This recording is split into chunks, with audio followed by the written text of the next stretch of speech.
Anyone else? Yes, sir. That's it.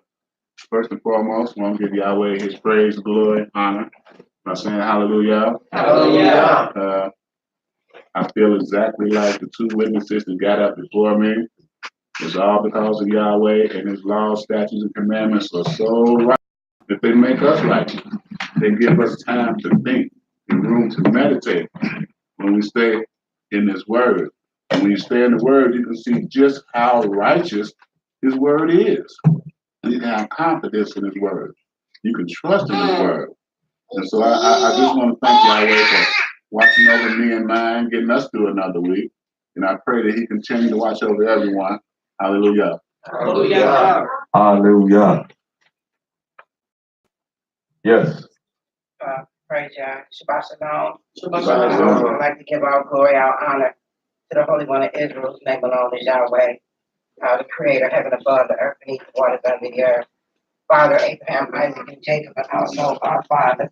I'd just like to thank Yahweh for being Yahweh, for being a true and living Elohim, and for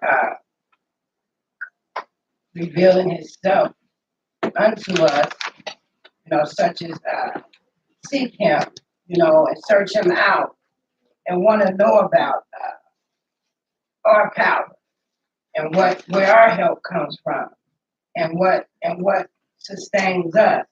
So I praise Yah for that. I praise Yah also for strength to go and get wealth. I just praise Him for waking me up every day to do the things that that is necessity for me to sustain myself. So I praise Yah for that. And I just praise Yah, for all of us being here and seeing everyone that is sincere and praising Yah with a willing heart. Yes, ma'am. And just loving Him, and with all our souls and all our might. So I just like to say hallelujah for that. Hallelujah. Hallelujah. Anyone else? Hallelujah. Hallelujah. Shabbat Shalom. Shabbat Shalom. Give all praise and all glory to the Holy One of Israel, our Father Yahweh Elohim of Abraham, Isaac, and Jacob, by saying hallelujah. Hallelujah. I just want to give thanks and praise to the Most High Yah this day for giving me strength, for allowing me to wake up and rise, to put a good mind in me, a strong beating heart, my blood is pouring good. I just want to thank y'all for my family and just keeping them safe and out of harm's way. Thank God for looking over my daughter. But she finally got into her own place. It's been a long time coming. I'm thankful that God was able to help me to be able to help her with a little bit of relief as she moved in. So I just want to give thanks and praise to Yah for so many little things and so many different things. Man, I want to give thanks and praise to Yah for strength. Yeah. Because strength is something, man, I just cried out to Yah for strength. Because you really need the strength, but just you need the strength of Yah. You need the strength to know that, He with you. If you with Him. So I just give thanks and praise. I thank y'all for these friends. I just thank y'all for all these little things that He bestowed upon me and placed in my life so I can see clearly that's really helping me become a better man, a better husband, a better friend, a better person all around. And I'm just thankful for y'all that He's just giving me these things. Know that if you turn your life over to Yah and you walk humbly before Him and you live in these laws and you strive to do your best to walk in them, I know Yah gonna answer you. And he'll come to you. And He'll aid you and He'll assist you in a lot of things. So I just want to give thanks and praise to Yah for all these songs and these testimonies, these judgments. Because when you really get in His word, it's real. It ain't nothing, it ain't no if and buts about it. And I was talking to a brother at my job and he's devout Christian, he just talking JC this, JC, but every time he got something to say on the scripture, but it don't say that. It don't say this. I'm like, bro, I ain't showed you nothing where it didn't mean or say what it said when it was written. So I just give thanks and praise to Yah. Yah told us that He was gonna send us into a land we was gonna be slaves, persecuted, judged, and ran amok on. And that happened. Yes. That wasn't no lie. You know what I'm saying? So I'm giving people can believe what they want to believe, but I'm gonna believe in the words of the Most High Yah. He said the brother went and was like, well, Abraham walked by faith. I'm like, exactly, brother. Abraham walked by faith. And when he seen and heard the words of Yah, he ain't question it, he walked in it. But every time you see it, you want to question it.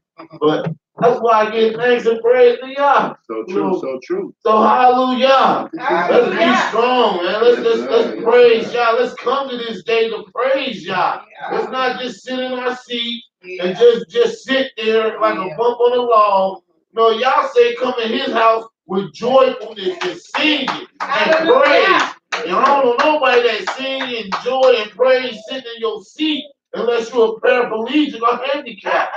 So you got working arms, you got working legs, a working mouth, 2 eyes, ears, and all that good stuff that Y'all bless His people to have.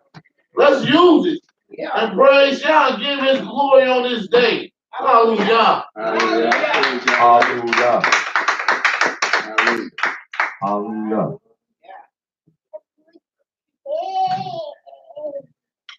And many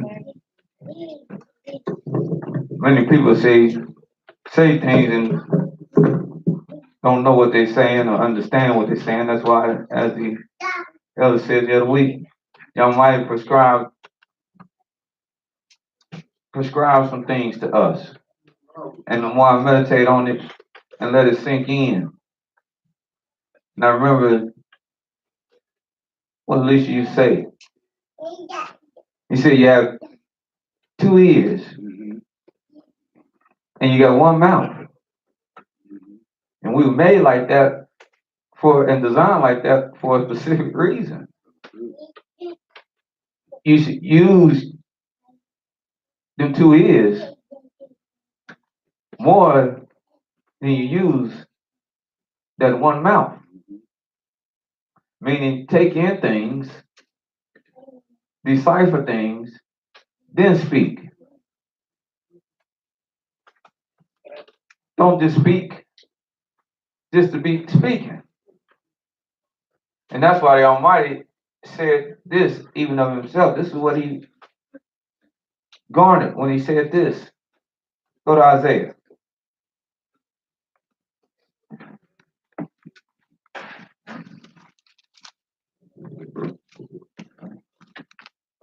This falls in that realm too.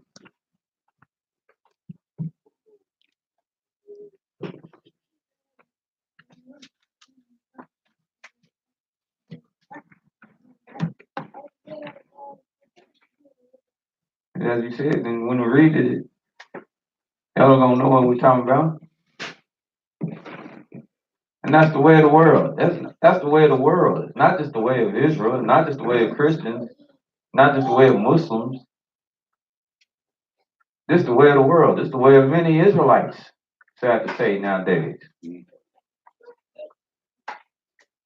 That they don't use this. They come with what they feel. Yes, sir. How they feel. Yes, sir. What they think. Yes, sir. How they see things. That's right. What they think things should be as. And the Almighty said, but none of them seeketh me. But if they sought me, they would understand. And that's why the Almighty, and that's what He requires when He said this in Isaiah 43. Yes, sir. And 10. Hallelujah. Ye are my witnesses, saith Yahweh. See, His witness. Yes, sir. When you're a witness, that means you testify on behalf of somebody. You say the things that they desire for you to say. You espouse those things. You witness to those things. You don't witness to, well, I think, I see it. Yeah, he did, but let me tell you. No. Right. He said, ye are my witness, Hallelujah. says Yahweh. Hallelujah. And my servant. And, see, he put them both there at the same time. Now he said, you my witness, but he said, and you my servant. And if you be both of those things, when I do things, like with Father Abraham, Yes, sir. even if right now you don't understand right now, you'll know to go along with it. You'll know to testify to it. Hallelujah. Even if it don't sit right with you right now, you'll know that this is how it's supposed to be if you be my witness and you be my servant, because I'm doing this. That's right. Hallelujah. And if you can grab and wrap your hands around that, if that's the first thing you do, accept the way I work. Humble yourself to me. If you do that, then I'm going to help you with this next part, because this is what I want you to be able to be a good witness and a good servant. This is the qualities I want you to have. Read them. My servant whom I chose, that ye may know and believe me. I want you to know, have knowledge. Want you to what? Believe me. Believe me. And understand. And then understand. 3 things. To be a good witness. See, because now you got to testify. You have to speak on behalf. Huh? So to do that, to speak on your behalf, I have to know things about you. I can't speak on your behalf and I don't know nothing about you. That's right. Somebody call up, Mr. Israel filled out an application for credit. What do you know about him? Well, I think. I assume. Well, what do you know about it? Huh? And one of the most beautiful things my uncle did. When I said, Uncle, I want you to co-sign for me. He looked at me, straight in the eye. And I thought we was all a go. I love you. He said, never. Yeah, I love you. He said, but there ain't no way in. Whoop. And my little heart just was. He said, nah, He said, nah, I love you, but I don't know you like that. I don't know what you're doing. For me to put my name out there on the line with you. Now, years ago when he told me, like I said, my heart was broke. I said, he got a funny way of telling me, showing me he loved me then. But today, as a different kind of person and how I had to grow up, I understood he made the perfect decision. He was being what scripture called circumspect. He was being what scripture called looking well to his own goings. Not only was he, for his secret, not only was he looking well and being circumspect for himself, he was looking well and being circumspect for me. And I didn't know it. Because he knew I had a lot of room to grow. He saw that. That's what he did know. And that's what helped him formulate his decisions. And that's why the Almighty said, I want you to what? I want you to believe. Because as they say, I always say, knowledge is good knowledge. If you utilize it, it's power. Now, knowledge by itself, if you don't utilize it, it's not power. You just know something. But if you know it and apply it, that's power. Know and believe me. And your knowledge furthers your belief in something. And then when you put all that together, then you're going to get the picture to come clearer to you. And that is your last ingredient, which is your understanding. That I am he. Mm-hmm. And before me, there was no Elohim form. Mm-hmm. Neither shall there be after me. Mm. Hallelujah. Hallelujah. Hallelujah. And that's what he said about this. But this go across the board, because today many people, they just talk. Yes. without knowledge, without understanding.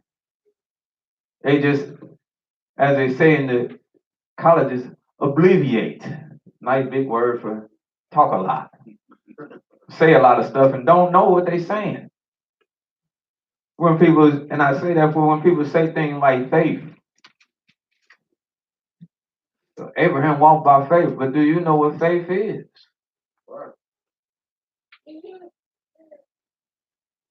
Do you know what faith is? See, when our brothers and sisters are saying that, do they know what faith is? They don't. And even their own book has shown them what faith is. It showed them what the real definition of faith is and what it means when you have faith. Go to James.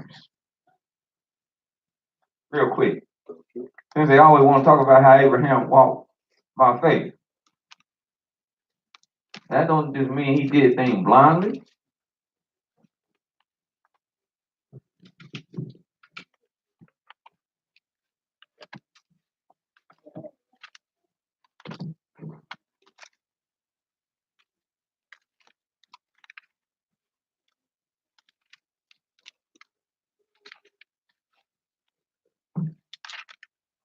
Just second chapter, just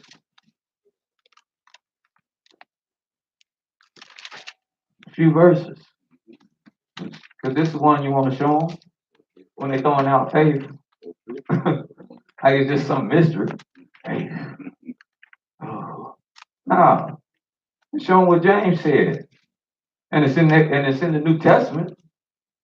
I won't even say no more. It's in their book. Who book? It's in the New Testament. I just put it like that. Because this is not their book. It ain't nobody's book.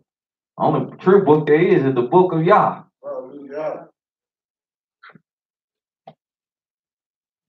It's not really fit for nobody. Second chapter. But I will go and pull this piece of truth out of here. He says, 14 verse, what does it profit, my brother? Though a man say he have faith. But this is what people say, I got faith. Though he say he have faith, and what? No work. Well, my goodness. My goodness. He said he got faith. James said he tell me he got faith, but he ain't producing nothing to show his faith. Because his faith is shown by his works. He said, can faith save him? Uh-oh. What did he say?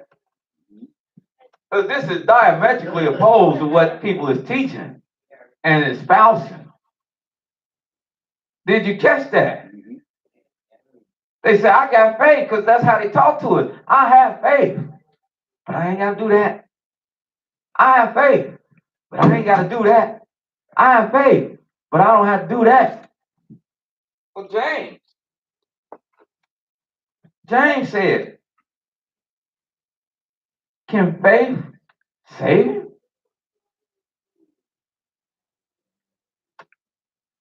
Uh-oh. Is that all? Huh? If a brother or sister be naked and destitute of daily bread, and one of you say unto them, depart in peace. Be warm and filled. Notwithstanding, you give not those things which are needed to the body, then what do them words profit? What do them thoughts profit? I'm going to warm you up with good thoughts. I'm going to put this on you, good thoughts. And he go away. His stomach still growling. Body still shivering.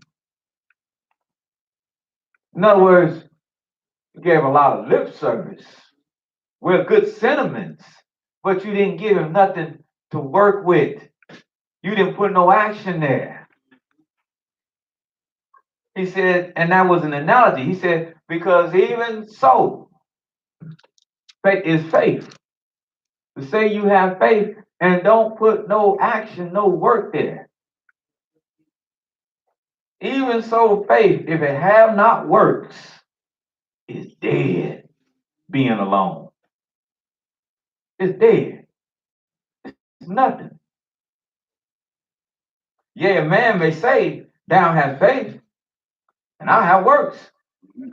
Show me your faith without your works, and I'm going to show you my faith by my works. Hallelujah. And we're going to see who had a greater faith. Or we're going to see who had faith. You who say you have faith and don't have nothing with it, or me that say I have faith and I'm putting forth the effort Hallelujah. to show you my faith. And that's what Father Abraham did. He put the effort in to show you his faith. And he was a man of faith. Then the kicker is, he says this: you believe that there's one Elohim. And you do well, you should. Well, you know what? No wonder they might not go to James, because they can't believe this. They can't testify to this in the churches. But James said, here again, how many gods did James say there is? One. Huh? One Elohim. He said there's only one, right? That's right. And he said, if you believe that, you what? You do well. Huh? He said, well, the devil, he also believed it. And the thing about it, he believed it and he trembles. And he trembles. You ain't trembling. You ain't trembling. We got two problems. Most of you can't testify that there's one and just one. And if you do know it, you don't tremble. That's a work that you start trembling.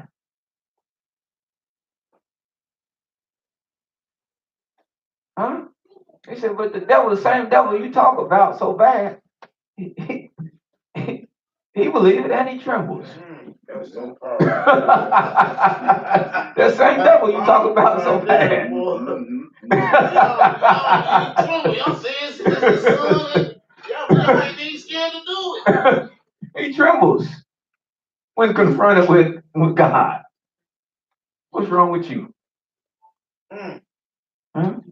Yeah, you like that, bro? Yeah. All right. I thought you would. Let's go on back to words of Yahweh. Hallelujah. Hallelujah. Hallelujah. Yes, sister. I saw your hand up. Did you want to comment? Yes, I thought you wanted to comment. Yeah,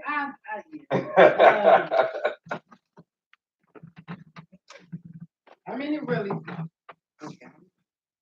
I was just saying here, and I mean, I understand what he was saying, but I was, hearing James 15 saying that you see a brother or sister with no food or no clothing or whatnot, and I was just thinking to myself, like, but that it's allowed that if you see a brother or sister without any clothing or food or whatever, that you offer them some clothes, that you offer them some food, bring them into under your roof or whatnot. That's how I want to say. Well, the thing about James is, see, not to go too far, but just to give clarity. See, James was the head of the church after the death of Christ. And Paul always went to Jerusalem, and then he was at Jerusalem. And Paul always went to Jerusalem to see James and the other apostles. But then Paul would break away from Jerusalem and leave James and them and come up with this wild fantasy that he was sent to the Gentiles. And that's how that split came to be about. He effectually split from the church that Christ started, while everybody talking about they love Paul. Because James assumed it. And James taught and believed in the commandments and the law. And that it was given to Israel. Paul came up with the doctrine that he was sent to the nations, the Gentiles. He came up with that.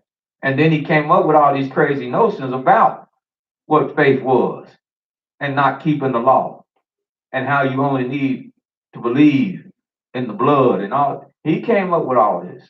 This is not what was originally going out from the church in Jerusalem after the Christ, so-called Christ died. They were keeping commandment. I ain't talking about I read this in no special book. This right here, right there in the New Testament.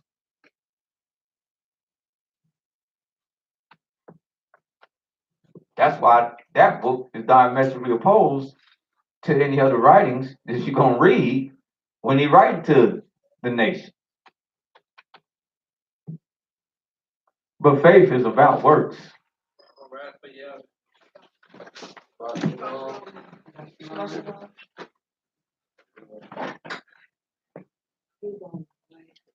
Faith is about works.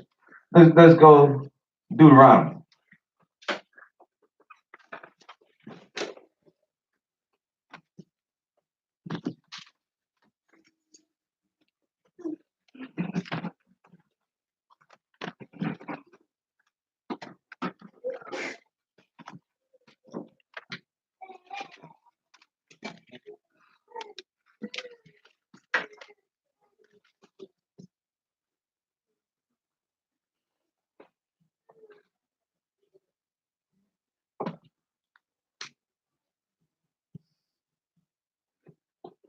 We have Deuteronomy Yes, sir.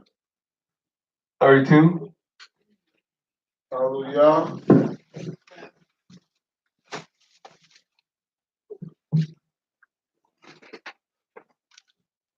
One verse. 32. Look what the Almighty said about us. Verse 20. Hallelujah. Deuteronomy 32, verse 20. Mm-hmm. And he said, I will hide my face from them. I will see what their end shall be. I'm gonna hide. I'm not gone. But they just won't see my face. And I want to see what the end shall be. But they are a very forward generation. Because this generation is very of children that I have, they're very forward. And they get worse every generation, every day to him. But every generation they get worse. So true. And why people say, what do you mean, brother? Everyone is gonna get worse before it gets better. I'm not being no psych. Man, the word tell me that. Testifying to the word. It's gonna get worse before it gets better. They got lost generation. I listened to him on radio this week. Little disc jockey had his show. He put out there his question. Talking about these kids and this and this. I said, man, this is the generation that's lost. I said, yeah, they are. But somebody else get lost. That was the generation before them. True, so true. And that was who helped them get lost. The generation before, we've been on a backward slide. That's what they don't understand. So you want to separate. Because I'm starting to even understand that. We want to separate like, oh, like we just been so goody two shoes. Oh, way back in my day, we were so much better. No, it wasn't that things were just so much better. Things were done maybe a little differently. Huh? Huh? Yes, sir. Uh-oh, maybe I'm stepping on something now. It was done a little different. Brother Haikai said, come on and shout, but ain't nobody shouting now. My daddy told me, I asked that same question before. Huh? When I had an issue with my son. Huh? My daddy told me, say, I'm gonna tell you like this, the things y'all do today, we didn't do. We shielded y'all. It's from just most done of the different. mess That's was right. Going on. So you didn't see that. So you that's didn't why see you it. didn't know none of that stuff when you was growing up. And we had that out in the open, but y'all today, and we didn't y'all have, got it on the table, you got it over here. they didn't have all the little, yes, you know, sir. phone, everybody run around, huh? Instant celebrity, That's Yeah. it's instant exposure. But it was there. It was there. Yes, sir. Huh? It's always been there. I tell people all the time, the pimp of the day, well, he was born out of the pimp of the 40s. Who gave birth to the pimp of the 50s? He gave birth to the pimp of the 60s. Right. He gave birth to the pimp in the 70s. Right. Hey, huh? You see how? That's right. Huh? Then it just morphsized into this fella you got today. The Look, but it's yeah, been there. The backward slide been there. yeah. I have to say that because that's why the Almighty, through his prophets, and you see them when they pray, that's why they always pray and say, we have sinned. But not only have we sinned, we praying for our sin, but we pray for the sins of our fathers. That's why the Almighty says, I will visit you even to the third and fourth generation. Right. Every man dying for his own sin, but I'm visiting the iniquity to the third and fourth generation All y'all that hate me. of them that hate me. That's right. Because it ain't just started. Yes, sir. Huh? Been hating y'all for a long time. Don't try to put it all on these kids. That's right. Because you give me a bad child. Uh-oh. I show you a Then I'm bad going to sit down after that because Nah. thing going to blow up. I'll show you a bad I'm going to show you man. inevitably, Yes, sir. somewhere probably, more than likely, a wayward parent. Yes, sir. Or some dysfunctionality is there somewhere. Because even if the child is bad on his own, if it's not a wayward parent, there's somebody there, like you do with a tree that's growing up, to stake it and correct it. I know because I was a bad child. But I had the rod of correction to always meet me when it was needed. Yes, sir. Huh? Yes, sir. Huh? Hallelujah. At school? Yeah. Oh, we know what to do for you. Yeah. That paddle Huh? no joke. We ain't sending no note home no more because we know you so bad. We put a note in your hand. It don't reach there till a few months later. But we know we got a paper they fill out every beginning of school year. Got numbers on it. Miss Thomas, let me tell you. And I don't even know the call was made till I get home. And when I get home, I know the call was made. Huh? And the rod of correction was there to drive out the foolishness, just like scripture say. Foolishness resting on one of the child. But you can't heap everything on just this generation. They are what they are because the ones before them have been what they have been. Yes, sir. This real talk, y'all. Yes, sir. Yes, sir. Huh? Real. Yes, And that's what they always talk about. Let's keep it 100.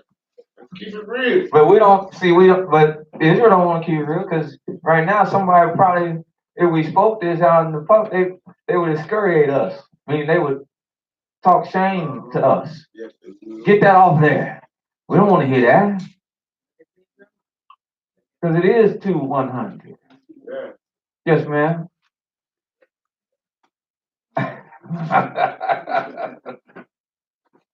couple of days ago, I already been engaged in a conversation, but a conversation was brought up and somebody told me, said, man, listen, I'm gonna gather up some people. You know, election day coming, we need to go vote. You know, we gotta vote. We gotta do this so there'll be some change for our people. And I really didn't want to get into the conversation. I just, because I was the only person in the room who refused to join in and vote. And so I let it be known why I did not want to vote, why I would not vote. And I had to be careful. And I can honestly say that was one of the the only time that I can actually recall where I didn't even bring the Most High in it at all. I just because sometimes we talk to people and you bring the Most High in it, they'll be like, "Oh, that you just saying that because X, Y, and Z." And so I told myself, you know what? I'm a engage in conversation from a different angle, a different perspective, so I won't run anyone away, pretty much. And so as we were getting into this conversation, I asked the gentleman, I said, your little son right here, you would much rather lie to your child and teach your child all these other things than to simply tell him the truth. Let him know who he really is. And when I approached the conversation from that angle, it was by the end of the night, it was, we really shouldn't be voting.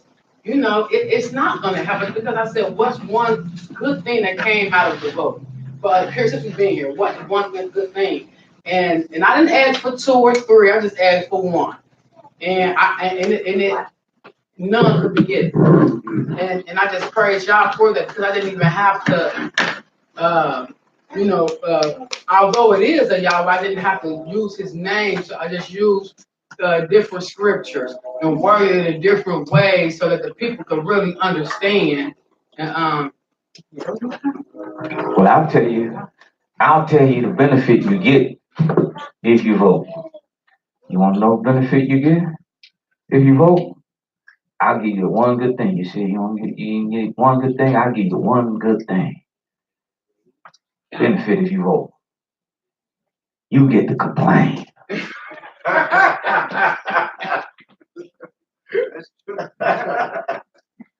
You get to complain.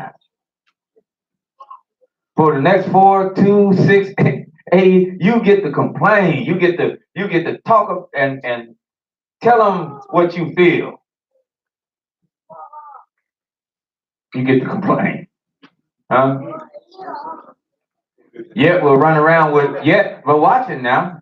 Yet we'll run around with saying, how you feel? I ain't gonna complain. Don't do me no good. Right. What? Nobody wanna hear Wait a that. minute, don't nobody want to hear it. Well, wait a minute, hold on. But that's the only reward you got out of that. Huh? And run a funny commercial. One of the ex-presidents. If you vote,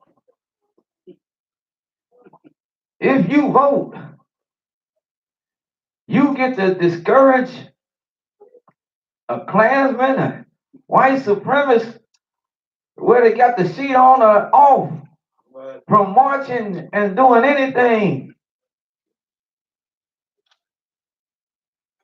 Huh? That's crazy. What? And hello, No, am I the only one no sense. that didn't buy that one? Me going and standing out and hitting thing. Yeah, I put this where gonna stop a person, Lucasville, Trenton, Ohio. Y'all know where they at. Right. They're gonna stop him how he feel about me. And Wrong answer. anything that's gonna probably enrage him more, because when he automatically look at me, he gonna look at me and say, he probably is a so-and-so in. That doing that. Huh? I got one message, because I know it's a touchy subject, even for some Israelites. But some Israelites believe it. But I got one message for Isaiah.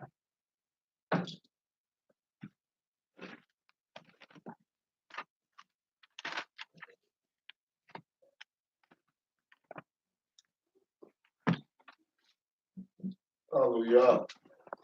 Wasn't Joseph involved in politics? Wasn't Daniel? No, they wasn't. No, they wasn't. Because number one, there wasn't no such a thing in Joseph's Egypt or in Daniel's Babylon. There wasn't no such thing called democracy. Right.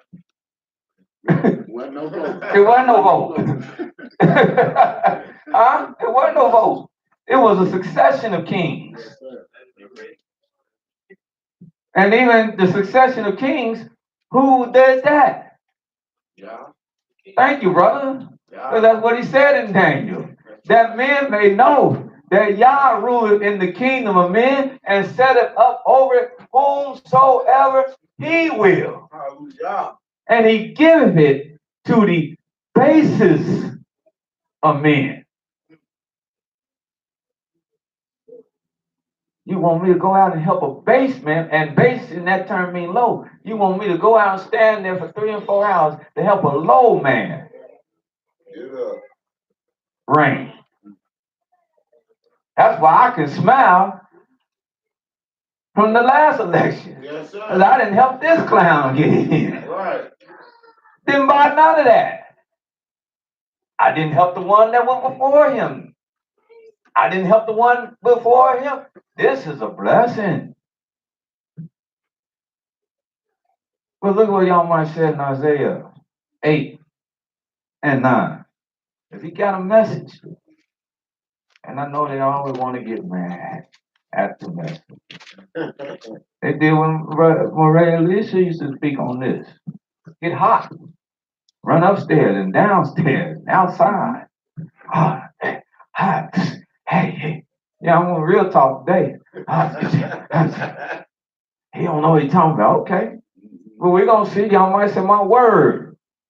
It have overtaken them. Look what y'all might say. Hallelujah. Isaiah chapter 8, verse 9. Oh, Start at verse 1. Hallelujah. Verse 1. Moreover, Yahweh said unto me, take thee a great roll and write in it with a man's pen concerning Mahashalah Hashbaz. Yes. And I took unto me faithful witness to record Uriah the priest and Zechariah the son of Jabir. And I went unto the prophetess, and she conceived and bare a son. Then said Yahweh to me, call his name Mahashal Hashbaz. Now, did anybody see something here? Let's see let's get the understanding. Did anybody see what's going on here? Isaiah went to the prophet, Mm-hmm. and she conceived and bare him a son. Good. I'm glad you put that. No, I'm glad you put that in there. She conceived and bore what? A son. Him a Him son. a son. Bear him a son. Isaiah. Bore Isaiah's son. This is his son. That's why the Almighty told him to name him. And he told him what to name him. Because it's his son. I went to the prophetess. And she conceived. She the wife of a what? I'm a prophet. She a prophet because she the wife of a prophetess. I mean, of a prophet. And she bare my son. And the Almighty told me what to name him. Go ahead. For before the children shall have knowledge to cry, my father and my mother. Before the child, Isaiah gonna be able to call to you and his mama, my father, my mother. Before the child gonna be able to have knowledge to do that. The riches of Damascus and the spoil of Samaria shall be taken away before the king of Assyria. We know how babies is, those of us that had it, huh? We sitting around and all of a sudden one day, da. Did you hear that? Did you hear that? Right. Say it again. You hanging on the edge of your seat. Da. Yeah. That's relatively young in his life. Yeah. That's how the Almighty was telling him. Remember, he said, well, we're going to read later. So hold on to this, what's happening. That's what he's telling him. Before the child will know to call you, even in the tongue, Avi, or know Ima, the riches of Damascus, it's going to be gone. Go ahead. And Yahweh spake also unto me, saying unto me again, saying, for as much as this people refuseth the water of Shiloh. Now, pay attention to that. For as much as this people, what people? Israel. For as much as this people refuse the waters of what? Shiloh. That's also that root in there. Shiloh. There you go. Refuse the waters of peace. Refuse the waters of tranquility. Refuse the waters of Shiloh that go softly, and rejoice in Rezin and in Pekah, Remaliah's son. Now therefore, behold, Yahweh bringeth up upon them the waters of the river, strong waters and many. He even bringeth upon them the king of Assyria and all his glory. And he shall come up over all his channels. That's what he's going to look like as his Assyrian kingdom ascends and he starts to take over. It's going to have the effects of looking like water, where the water overflow and crashes over and runs over its borders like a tidal wave. And he will go over all his banks. He will pass through the land of Yehuda. He will even overflow and go over. And he shall reach even to the neck. And the stretching out of his wings shall feel the breath of your land, O Emmanuel. What does he mean by that? Person? No, O Emmanuel. For Emmanuel means Elohim is with us. And in the land, we knew and understood Elohim was with us. Then the Almighty said, and when he comes, here's how some people are going to receive him. Associate yourselves, all ye people, and ye shall be broken in pieces. Yes. And give ear, all ye of four countries. Gird yourselves, and ye shall be broken in pieces. Gird yourselves, and ye shall be broken in pieces. See, they're gonna associate themselves. They're gonna come conspire. They're gonna make up things of how they should fight against his coming. Let's associate ourselves, and let's go grab some other people to help us against him. Let's go and make this coalition, make that coalition, have all these coalitions, form all these groups, and that will stem him from coming. But the Almighty said, associate yourself. What? Take counsel together. Now he said, associate yourself, and when you do, it ain't gonna matter. You still gonna be what? Broken in pieces. Take counsel together, and it shall come to naught. Speak the word, and it shall not stand. For Elohim is with us. Elohim is with them who speaketh his word. For Yahweh spoke thus with me with a strong hand, and instructed me that I should what? Not walk in the way of this people. This is what I want us to hear. Say ye not a confederacy to all them to whom this people shall say, a confederacy. Neither fear ye their fate, neither fear ye their fear, nor be afraid. Did you let that sink in? Did you let that sink in? Hallelujah. Hallelujah. If you have to revisit, wake up and revisit this on November the 6th before you leave out that morning. Because they're going to be on fire. Like I said, they're going to come in the job. Where your tag at? Huh? I'll vote. Where is it at? There go your free donut. Where is it at? Did you go? You went yet? You going?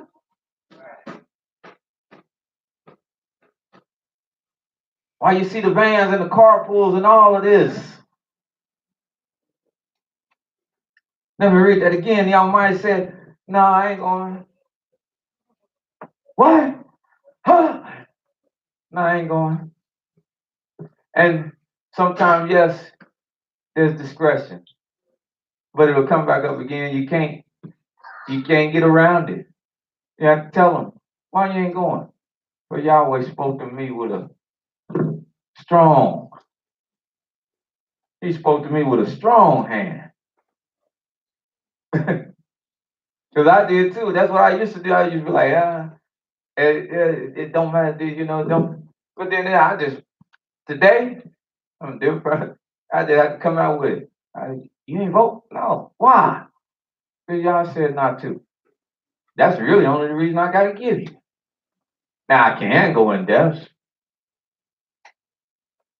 Because the funny thing about it, all the time I find myself being more knowledgeable about this political system than most of the people that vote. And knowing more than what they know. Oh, I didn't know that. Didn't know that about him. Oh, did you? Ah.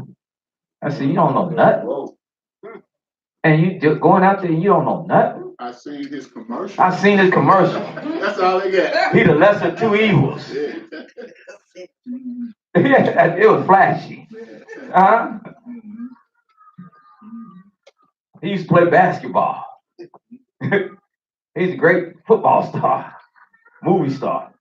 Don't know nothing.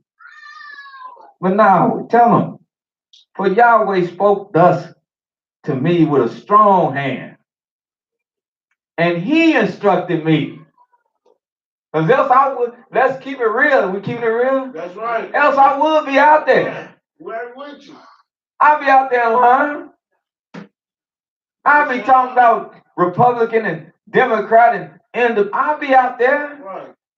losing my mind like they losing their mind today. Be in the world. What they say. No wonder when they polled them people and they said, yes, 50% of them said we believe there's going to be I can see it. And this is one of the kickers right here.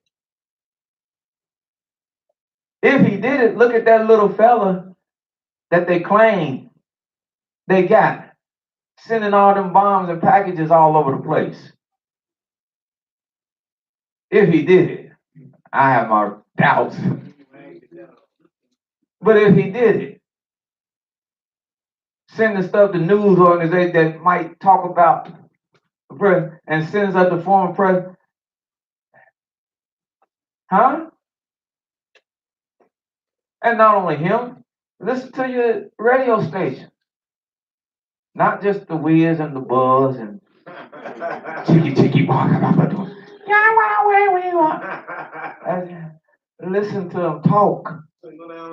Get the pulse of the people.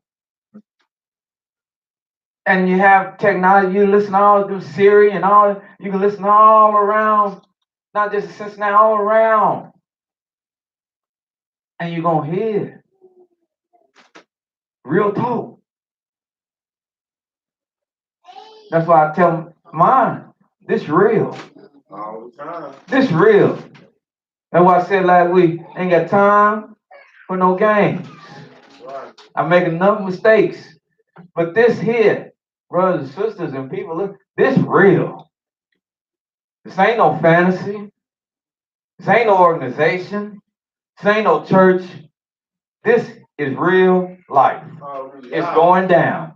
Whether you recognize it or not, it's going down every day. Every day. And it's going to get a whole lot realer Yes, it is. in the times to come. Yes, it is. And I don't care who sit in no seat. Right. You got people running both sides. Everybody done lost their mind. People can't go and have a good lunch because they go in and protest against them if they don't believe the way they believe. Then another group, they so violent, they say, you ain't going to do that to who we put in the seat. And now they want to fight and run people over and blow people up. If you don't, well, we're going to read something, but let's finish this.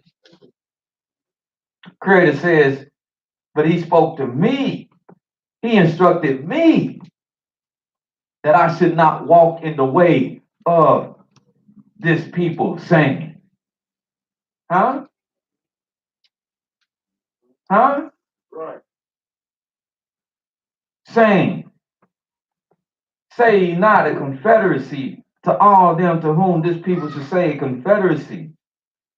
And neither fear ye their what? Fear. Hallelujah. Don't fear what they fear. Hallelujah. Huh? That's right. Oh, I said, man, y'all talk about this guy like he God Almighty.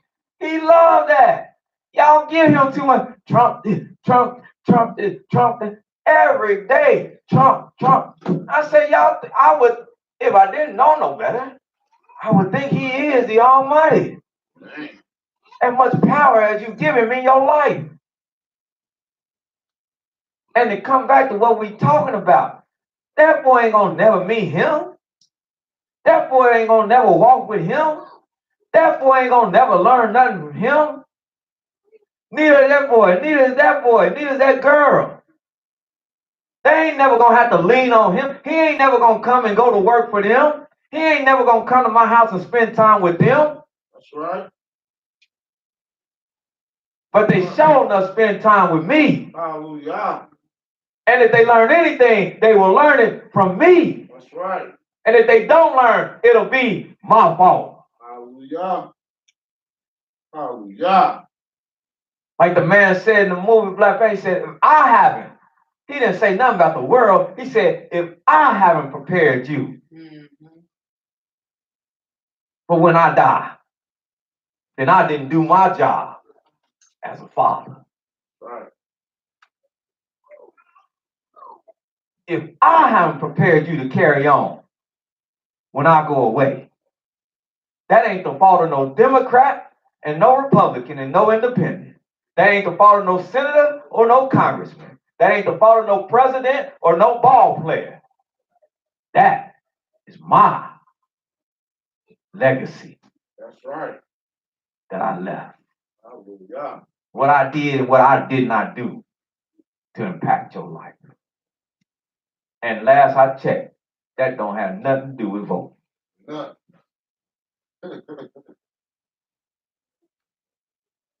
That's what I sat down. That's the time I sat down and took to instill the right things in you.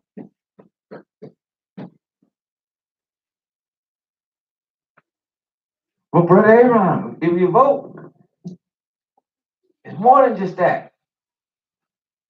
Take care of everything around us. Well, then why your high schools are the lowest performing high schools then?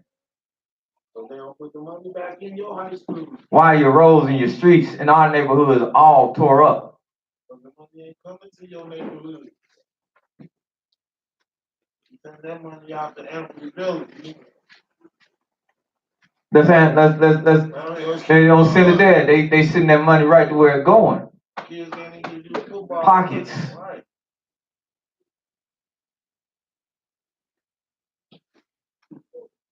Houses falling down on you. Can't get housing.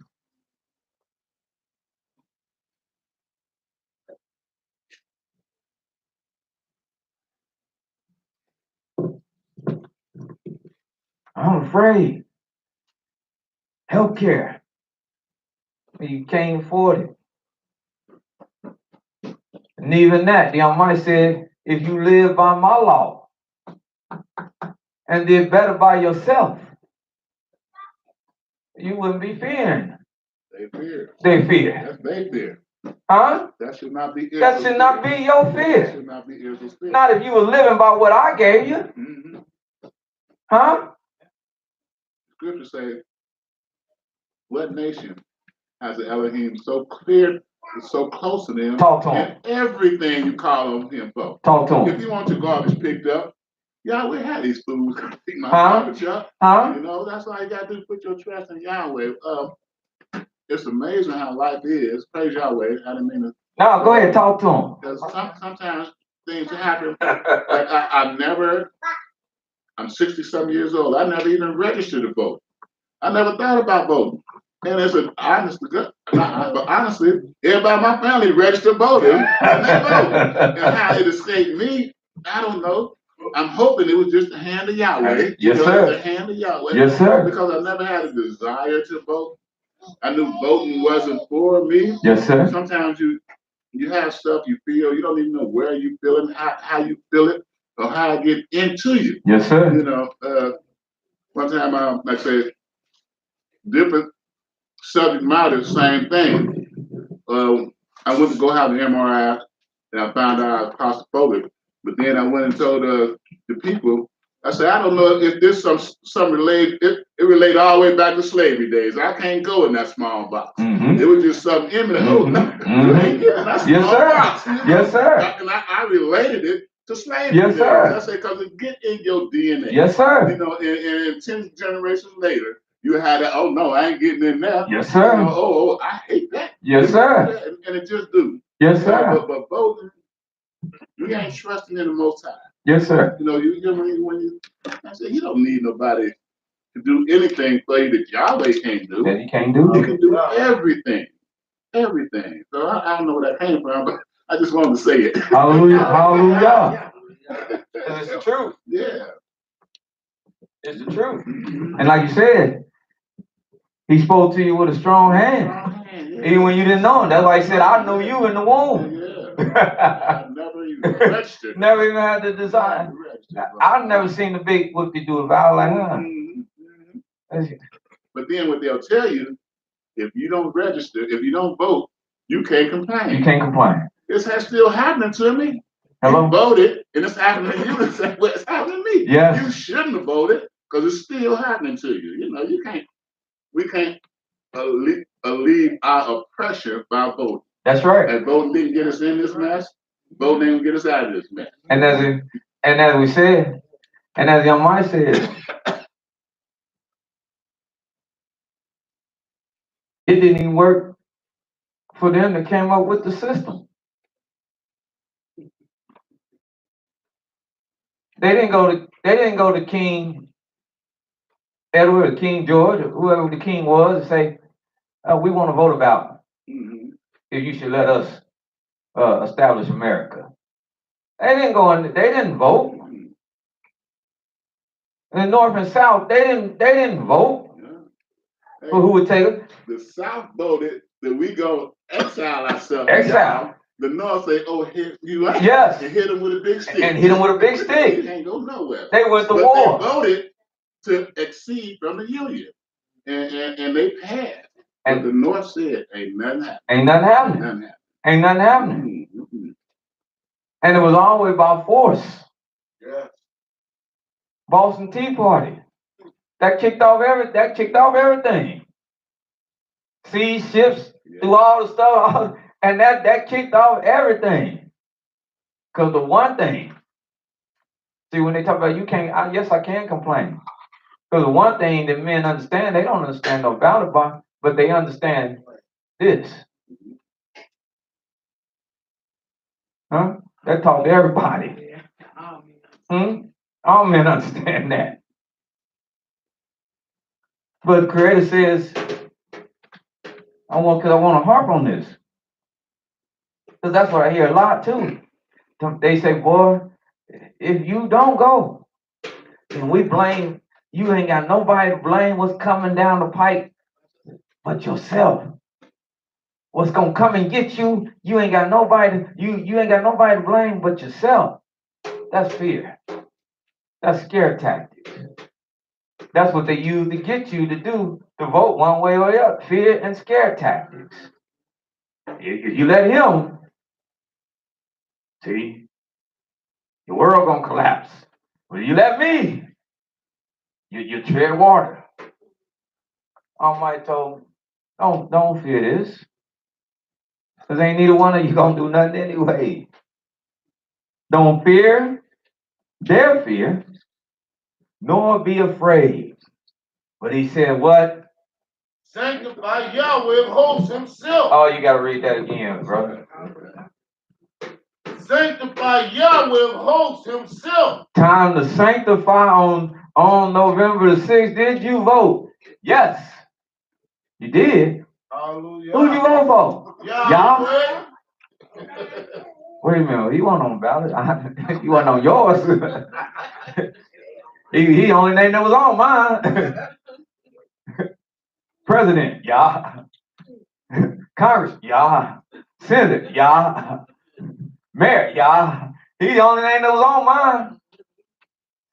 On that day, sanctify Yahweh of hosts, that day and every day. And what?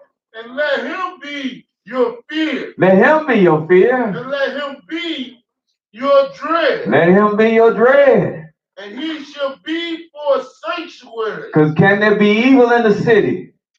And y'all have not done it. Huh? I didn't know I was going to get on this voting thing, but I got to stay here. Sanctify Yahweh of hosts himself. Let him be your fear. Let him be your dread. Hold this. Maybe somebody going to watch this. I don't know. Maybe nobody going to watch it. But maybe you're going to take notes. Go to Hosea.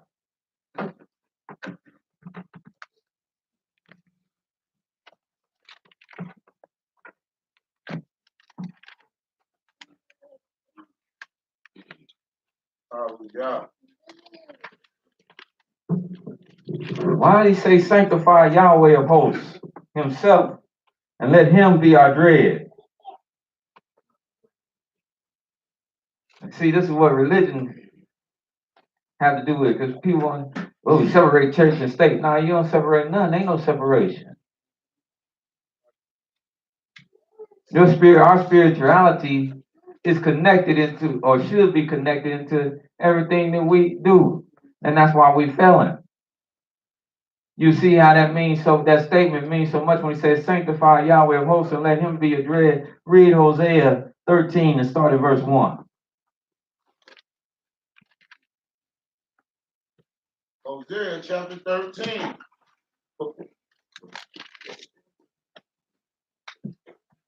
And then you read, because like my elder said, no, you didn't have a desire because the Almighty kept it something the Almighty will do. He put lessened that desire. He put that spirit there. We don't be understanding, like you said, we don't be understanding sometimes until he give us the understanding about it, haven't sought him out. But he did that, because like I said, other than that, we out there. That's why this ain't no thing where we're trying to just puff ourselves, because we out there. But we not out there because Yahweh have directed our steps. We look at, and not just the vote. See? Because it started with knowing who he is and who we are and what's going on in our life, period. This a full circle, this a full-fledged, full circle program, y'all. Hallelujah. Having given us that knowledge, the belief and that understanding, to know him, to be his servant, this is why we where we at and everybody where they at. Look at what y'all said. 13 and 1, Hosea. When Ephraim spake trembling, he exalted himself in Israel.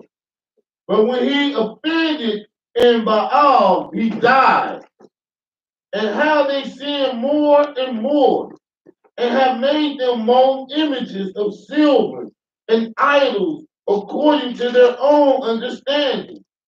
All of it, the work of the craftsmen.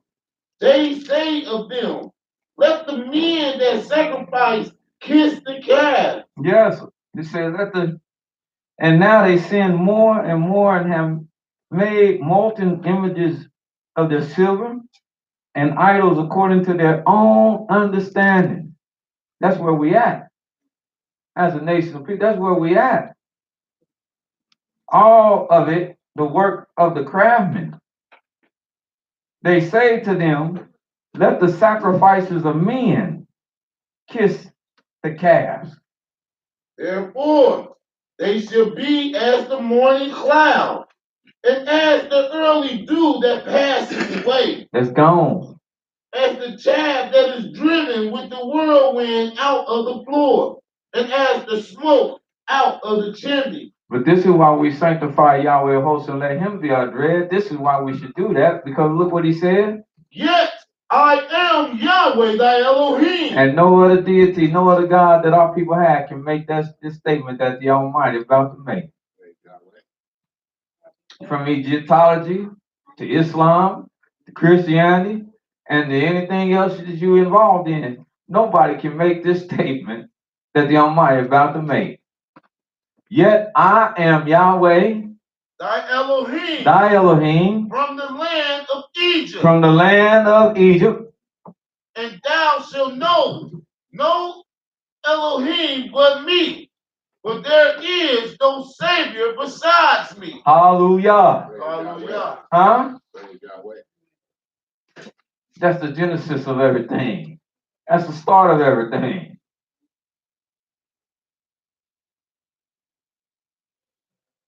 I did know you in the wilderness, in the land of drought. According to their pastures, so were they filled. They were filled and their heart was exalted. Therefore had they forgotten me. And that's what we've done. We've forgotten him. So we can pick up the Democratic Party. Forgotten him so we can pick up Republican. Forgotten him so we can pick up Christ. Forgotten him so we can pick up Allah. Forgotten him so we can pick up Selassie. Forgotten him so we can pick up many other things other than the true and living Elohim, who have not only told Israel what's going on in the world, but this book has revealed what's going on to everybody in the world. Therefore will I be unto them as a lion. Yes. Now the scripture say that when the lion roars, who won't be afraid? They bring a lion up in here right now, even if he on a leash. I got a German Shepherd. People, they start trembling. And he's German Shepherd. They'll bring a 500, 600 pound lion up in here, Right. even if he on a leash. Right. And all of us gonna huddle up in this corner over here. It might be a couple of brave souls, and that's little children that don't know no better to walk over to it and reach out. But the grown folks, they gonna be in the bathroom in the back there trying to get out the door. He just look at him wrong. Look at his lips. Hey, you see that? Yeah, he wanna eat me. Huh? I say that because y'all might said this characteristic, that's what I'm like to them now. In this day and age, I'm like to them, to my people, like a lion on the prowl, ready to devour. And as a leopard by the way will I observe them. If you don't know what they look like, maybe get a plane ticket, go to Africa, watch some of the geographic shows, or go to the zoo. Yes. Or watch that commercial. There's that one couple in the bed, they had that Black Panther sitting up on the mantle. It's a commercial. I forget what it is. It don't matter. But they got a big old panther sitting up on the mountain. They laying in the bed, nobody moving. And he just laying there and he just looking at them. And they just licking his lips and they like, they don't even want to move. Because that's how it is when he observe you. He ain't observing you for nothing. He observing you because he getting ready to pounce, getting ready to attack. Creator says, I will meet them as a bear that is bereaved of her whelps. I mean, somebody took her babies. Don't want to meet her. And you don't want me, like, yeah, you don't want me. Like I said, I watched that one show, man. She beat that man and his daughter all the way down that mountain. Smacked him. He went tossing down the mountain, thought it was over. He landed, broke some bones. He thought he was all right, though. He heard her come down the trail and grab him up again and throw him again. And literally all the way down the mountainside. He just knew he was dead. Daughter knew she was dead. Because she thought that they were coming after her babies. It enraged her. Curry says he enraged and will rend the call of their heart. And there I will devour them like a lion. The wild beast shall tear them. Because he gave us a message. And it's so true even to today. That's why I say we only have one problem. Israel. And when I say Israel, I ain't talking about Knesset, classes. I'm talking about the Almighty people. Oh, yeah. Israel only have one problem. I'm tired of all this talk about Israel, and then we talk about it like it's just the little classes here and the little classes there and the little classes there. Almighty said, this is my people. When you talk about Israel, talk about them like I'm telling you, this is my people. And Israel got one problem. And that is this. We have what? Destroyed ourselves. And we have destroyed ourselves because we have forgotten our Yahweh, our Elohim. Oh, yeah. That's our one problem. Yes, sir. If we didn't forget him, we wouldn't be in the land where we have to vote for somebody to come and pave our roads. Because all our road we walk on would be paved. And I ain't talking about in heaven. I'm talking about smooth roads paved in the Holy Land.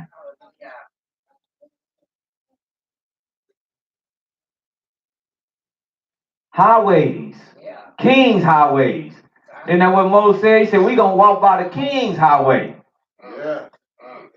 Let us pass. He said, we're going to walk by the King's highway.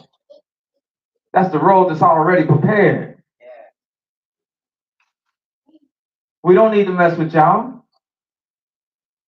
We walking with the king. But Christ said, "O Israel, you have destroyed thyself. But in me is your help." Hallelujah. Hallelujah. Then he asked, he said, "Because where is your king who can save you in all your cities? Where are your judges whom you said, 'Give me a king and a princess'?" Then look what he said. "I gave you a king in my anger, but I took him away in my wrath." And that's what you're spending your days in now. You're spending your days without a king in my wrath. Yes, sir, Elder. Who was that king? Who was that king? Well, that was the start of the kingship. That's what he was saying is when the people started asking for a king, he gave us a king. That's why he said, "I gave him to you in my anger." And the first king he gave us, let me show you what he means here. Go to the book of 1 Samuel.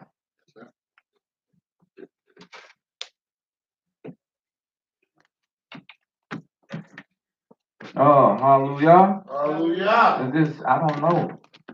I don't know. Maybe this is shedding some light.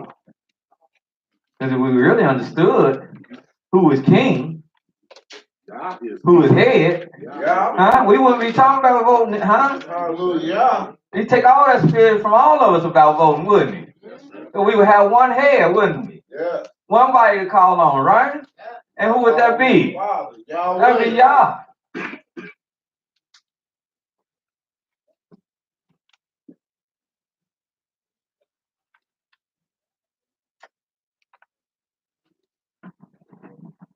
Eighth chapter, 1 Samuel. Hallelujah.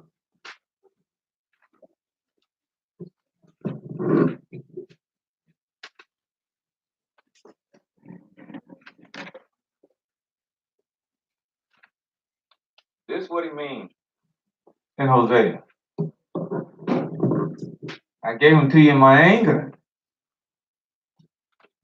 Meaning he talked about the start of how Israel began to have kings. And he covers all the way to today, when Israel is without a king. That's what he's laying out. He's laying out that I was king. I was king to all Israel, to all tribes. But I wasn't good enough. So I gave you what you asked for. And here it is. 1 Samuel 8, verse 1. Verse 1. Hallelujah. And it came to pass when Samuel was old that he made his sons judges over Israel. The name of his firstborn was Joel. Did you see this? Did that escape you? Think about what you just read in Hosea.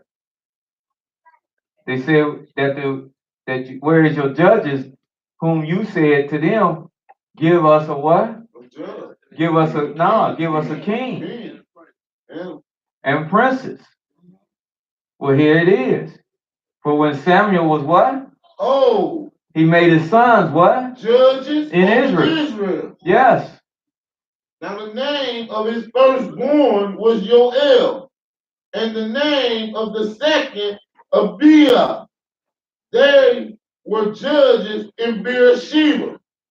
And his sons walked not in his way, but turned aside after decree, and took bribes and perverted judgment. Because that's what can start happening when you're dealing with the sons of men. Even though they were sons of a prophet, they still their own man. And when they ascended to judge being judges, their character was a little questionable.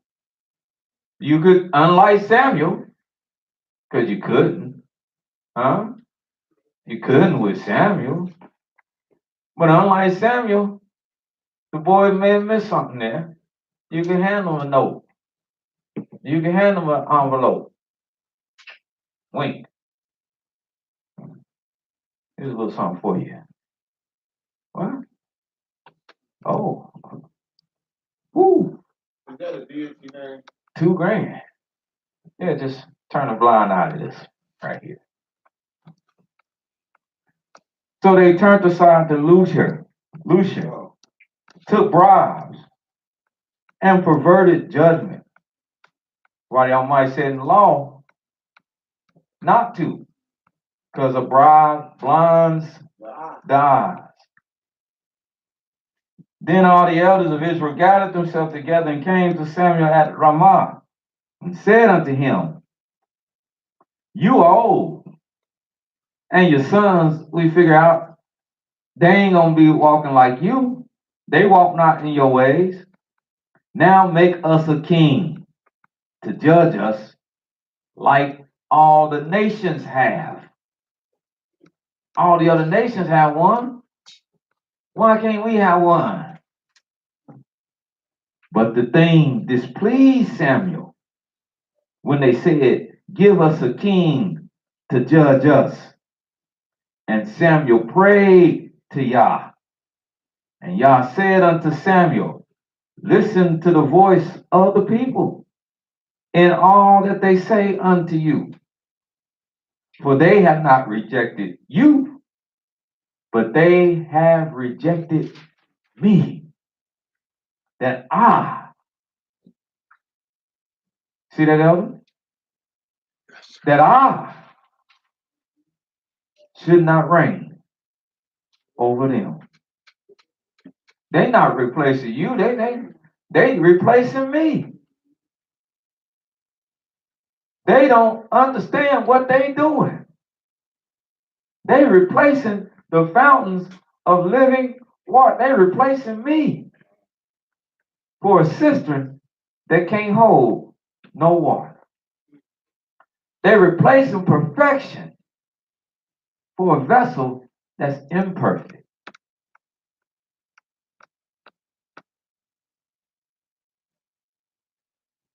That's what they look into.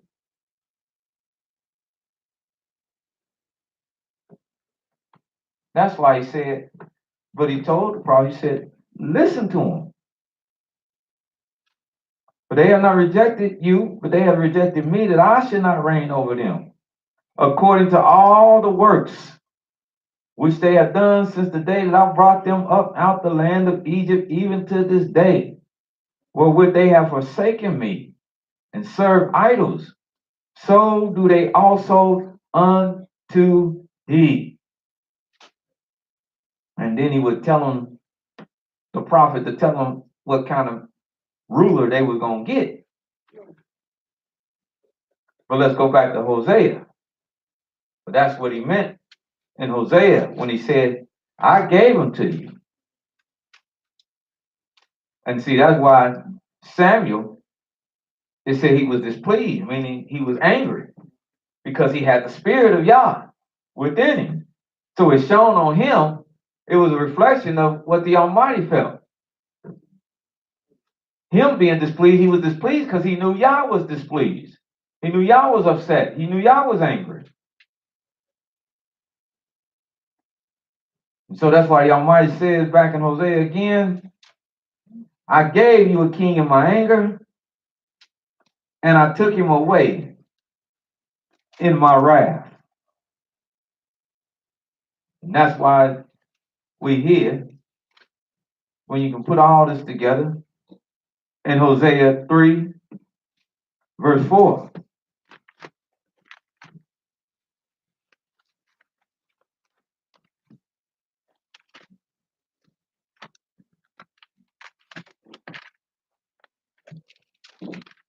Hosea chapter 3, verse 4.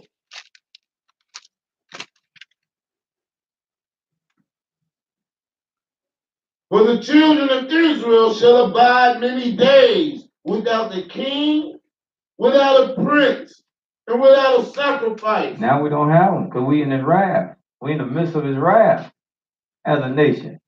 So we in the many days where we don't have a king, we don't have our prince, we don't have sacrifice, we don't have an image.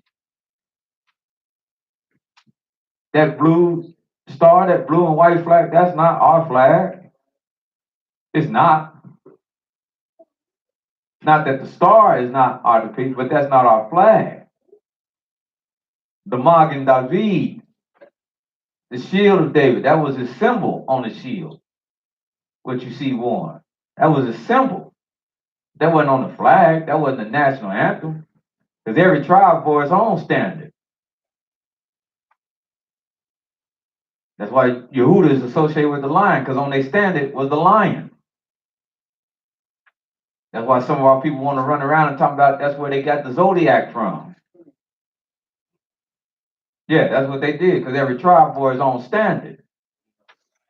So they want, yeah. They did some Harry Potter stuff, huh?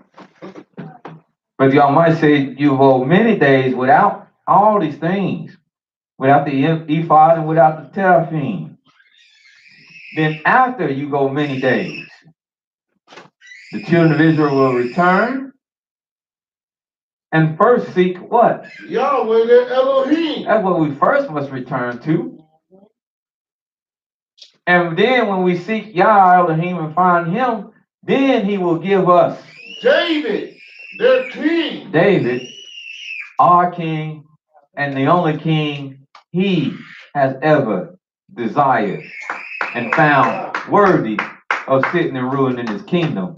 And nobody gonna be voting in no ballot box to make this happen. It'll be David or nothing. Like it or leave it. And if you don't like it, more than likely you ain't got to worry about it because you won't be there anyway to complain. That there be no complaining in our streets. That's right. That's right. Hallelujah. Hallelujah. Go back to Isaiah. We ain't done with that. Go back to Isaiah. Sanctify, Isaiah 8, chapter 13, verse. Sanctify Yahweh himself. Let him be your fear. Let him be your dread. For he shall be for a sanctuary, but for a stone. But, because there's a semicolon there, meaning thought changes. If you sanctify him, he'll be for a sanctuary. And he is us that sanctify him. When trouble is on in this land, we run to Yah. Hallelujah. We call on Yah. Hallelujah. We understand. Hallelujah. Nobody else is understanding. Huh? We know what's going on. Huh? But if you haven't sanctified him, he'll be a stone of stumbling. He'll be a rock of offense. And look at who he said this to now. He didn't say to the Gentiles. I want us to read this now. He didn't say to the Gentiles. That's why this message is to Israel. He ain't talking about to the Gentiles. Huh? They don't know no better. But you only have known of all the families. So you go out and hit your horse to their wagon. He said you will stumble. And he will be a rock of offense to you. That's why it's offensive if when you start talking about it and say, this is why I don't vote, it becomes offensive. Because he now have become offensive. He had become offensive to them. Yeah. Did you catch that? Yeah. He is offensive to them. Therefore, they push back on him. So when you come and tell them the things you tell them concerning what you do in life, the reason why you meet with great opposition is only because he had become a rock of offense to us.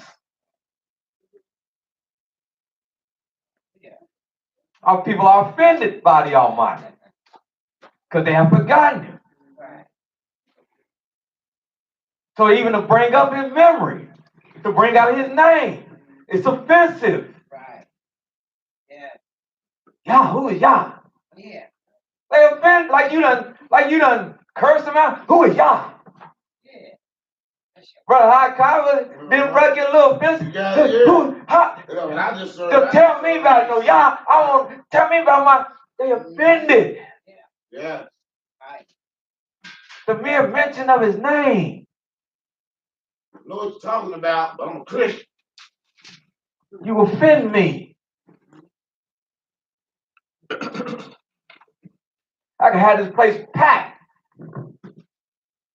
Overnight, next Saturday, have it packed. All I got to do is put a sign out there. House of Israel Congregation in Christ. And they would flow in here. Y'all wouldn't even be able to get in here. Right. I wouldn't even be able to get here late. I wouldn't even be able to get in here. I had to come through the back door or something. That's a house of Christ. I mean, I want enough bill. We get enough bill. They would flow, yeah. And they all would flow. We need enough. Yes. What you teaching there? Yah. And Yah only.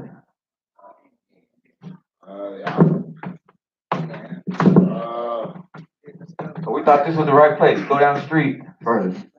You gotta go further down the street. Get by Lincoln Heights. Right. That's the one I was looking for. Yeah.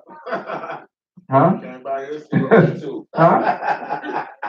Because our people are offended by the Most High. The one that has carried us, delivered us, made us. And we are offended by him. And sad to say at this day and age right now, as I stand in this house, even some Israelites are offended when you come with only what thus says Yahweh and his truth. They're offended. But he has made himself a rock of offense to us. Both to the house of Israel and for a gin and snare to the inhabitants of Jerusalem. And look at his words. Many among them, many among who? Israel. I want to make sure it's understood. As I said, don't walk out here. Like Elise said, just you check your coat and your brains in at the door. No, walk out here knowing what's going on. That's why I like this place. They don't get to run many places and cracks and crevices and keep up a lot of stuff and hide and make a lot of fun and all that. No, here is small, it's intimate, and you come here to learn the word of Yah. Hallelujah. Hallelujah. Because y'all might say many among us will stumble. Yes, sir. And I don't care what nobody thinks, but that's why we stumbling. That's why we have stumbled. That's why we couldn't. That's why we can't testify to His truth. Because when it's being disseminated, we're not paying attention. How many times I heard it? How many times he gonna teach on day and night? Right. Taught it last week. Yeah, it needs to be taught this week. Because let me ask you this. What's the answer? Well, then you need a course then. Right. I know. So let me tell you something. Now, and I was made a teacher. Took us down to Atlanta. Y'all know Alicia how it was. Had us in line. We was giving breakfast. He said, I don't want nothing. Because y'all know how it was. I don't want nothing I said, brothers. There's about 3 or 4 of us. I want a scripture from you day and night. Everybody immediately broke out into a cold sweat. He said, I don't want nothing that I gave you. I want something you got. The first thing I came out with is he said, brother, didn't I just say I don't want no scripture I gave you? I gave you that one. I said, then he sat us down at the table. He looked at, he just looked at us and smiled. He said, yeah. He said, that's what I'm talking about. And I understood from that day. I said, I got it now. I got it now. I didn't have it there. I got it now. And I went home and I started getting busy. And the Almighty started letting it all flow to now. You can understand it. Huh? Don't give me just what I give you. Yes, that's good, but don't give me just what I give you, because that's limited. You putting everything in me, but what about when I'm gone? Take this baton and run. Run. Hallelujah.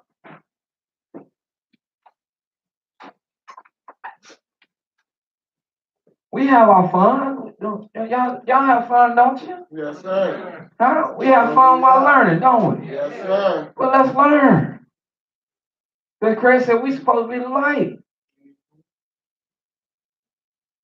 Now, you ain't got to be no great orator. You ain't got to have many words, but be able to give something. People come and you go around the world, they challenge you. I couldn't tell them nothing. What? You couldn't tell them nothing.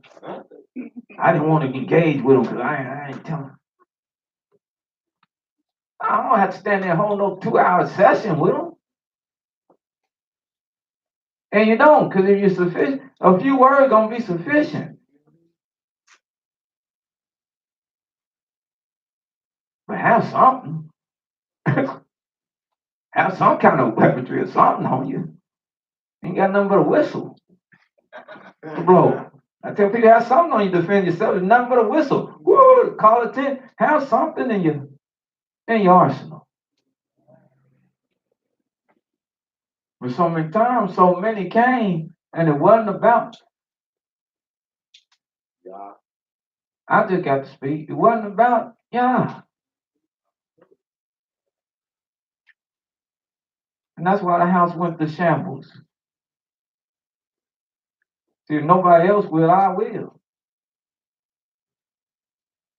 Because as I say again, I know who hand my life is in. And I ain't worried about that no more.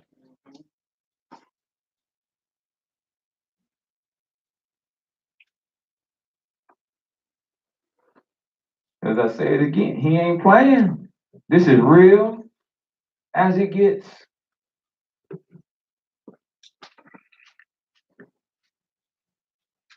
Christ said, many among them will stumble, will fall, be broken, be snared, and be taken. And that is happening. Y'all mind people being gobbled up. Yes, they are.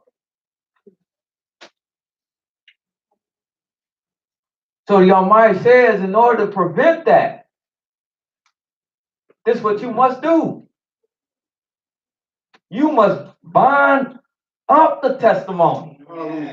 Yeah. Once you read it, Yeah. you must seal it. You must bind it. Y'all know what I'm talking about. Anything you want to keep, you seal it. You want to preserve something, you want to keep some preservatives, you make natural preservatives, you seal that jar. Airtight, so air can't even get in it. And you put it up to preserve it. But you seal it. You bind it. If you want to keep something, when I wanted to keep him as a puppy. I wanted to keep him in a certain place. I did what they call tethered him. I put a leash on him and tied him to something so he couldn't go nowhere. Because I wanted to keep him. Now, if I didn't want to keep him, you just let him run. You have to seal it. So this word, we have to start sealing it. Yeah. Thank you. It has to be sealed if you're going to deal with it. Yeah. Now, if you ain't going to deal with it, you ain't going to just leave it alone. But it has to be sealed. Bind up the testimony. Seal the law. not thoughts and rhetoric. Seal the law Oh, yeah. among my disciples. That's what's most important to them.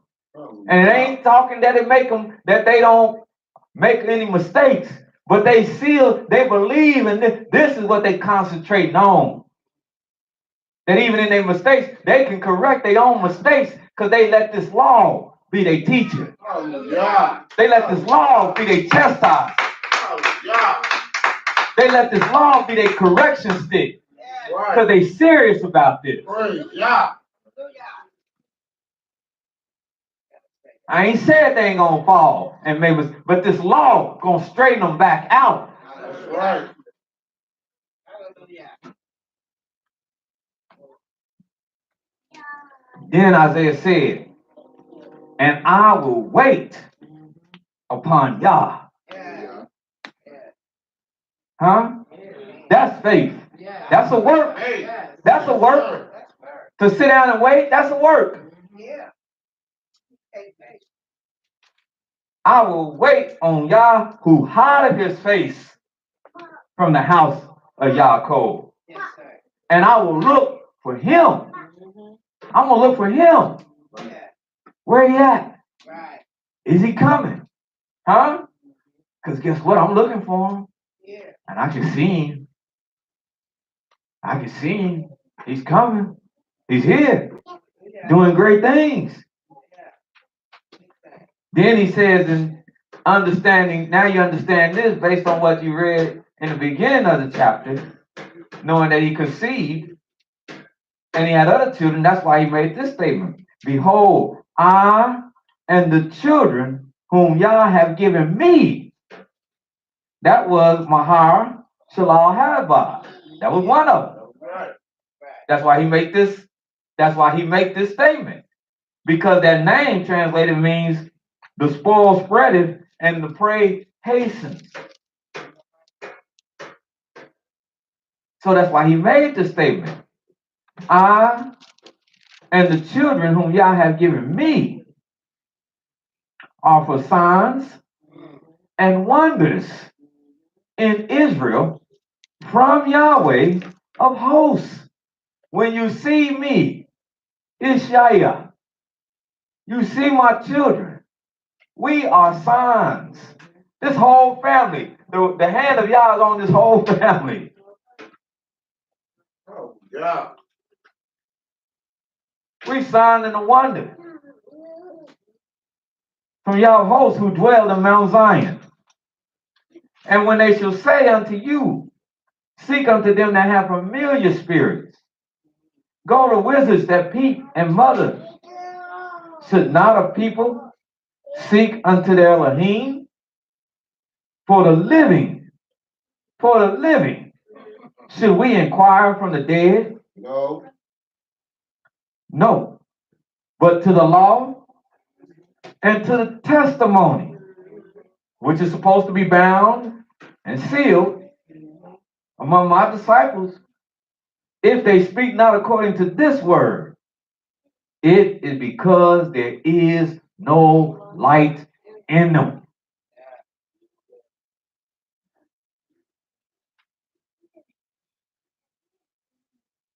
And I don't care how long they've been around. I don't care what schools they went to, colleges and universities. Care what titles they hold.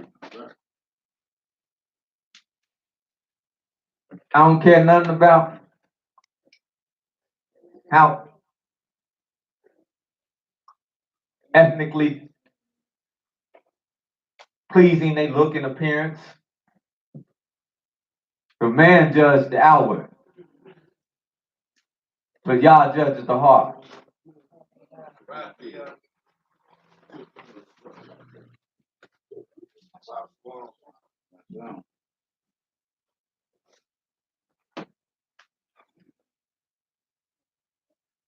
To this law and to the testimonies of this law. If they speak not according to this word, It is because there is no light in them. And they will pass through it. They will pass through life. They will pass through this life hard pressed and hungry. And it will come to pass that when they will be hungry, he's talking about his people. And we hungry, starving. We hard pressed as a people, been hard pressed, and we starving. That's why many of people are running around wanting, not with surety, but they desperately wanting the 400 to be up. Because they hard pressed, and they just don't know if they can take anymore. And they say, I'm at my wit's end, and I just don't know if I can take anymore. They hard pressed, and they hungry. They starving. Yes, sir. They starving for something better. Starving. Huh? We studying every day. They starving. They starving for a better way of life. But the Almighty said they're going to pass through hard pressed and hungry. And they're going to become angry. Huh? That's why so many people walking around today angry. Upset. Just mad at all get out for no reason even. Huh? People just blowing up on people. They'll be angry.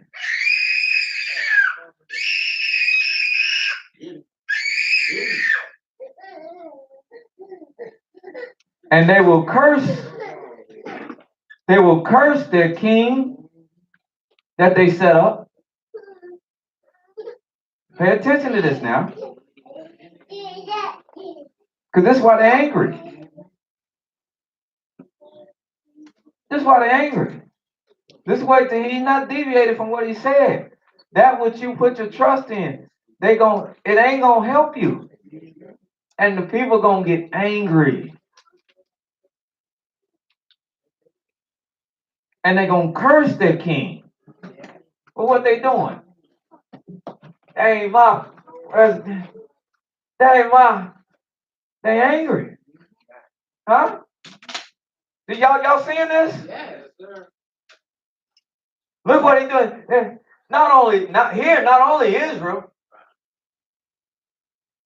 but a lot of the nation. He don't speak from. It's an anger. It's a legit anger out there, y'all. That's why we pray what we pray. Yah is my shepherd. I shall not want. He made me to lie down in green pastures. He lead me beside still water. You have to pray that because we walking, we don't understand. See, I'm going over all this because I want it to set in. This ain't just what we do ritually. This is real. We step out, we walking in the valley of the shadows of death. You at some place doing your thing. And did y'all see the video of the man who shot up that Fifth Third?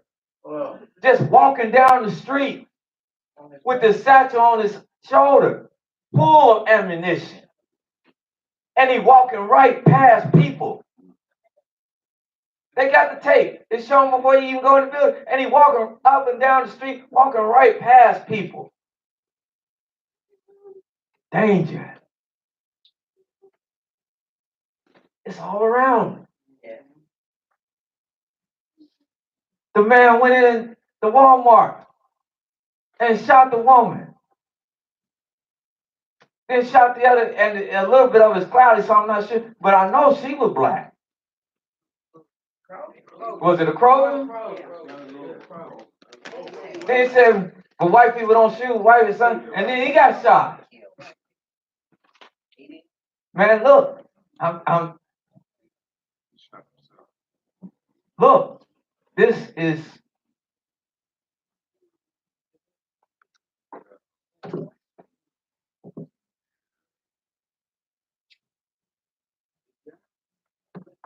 they will be angry,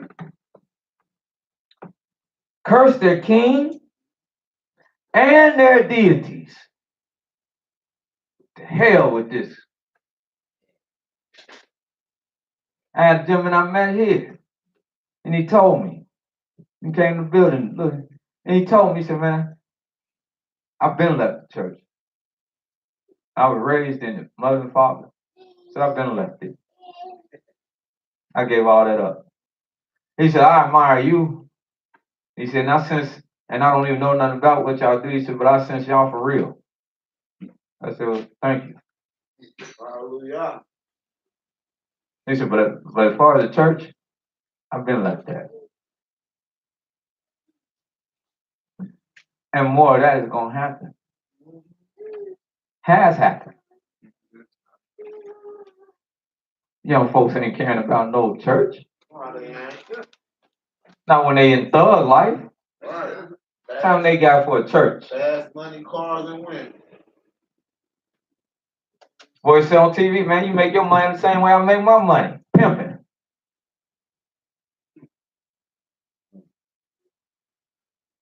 Only time they see churches, they see it then when they one of their dead homies getting laid out.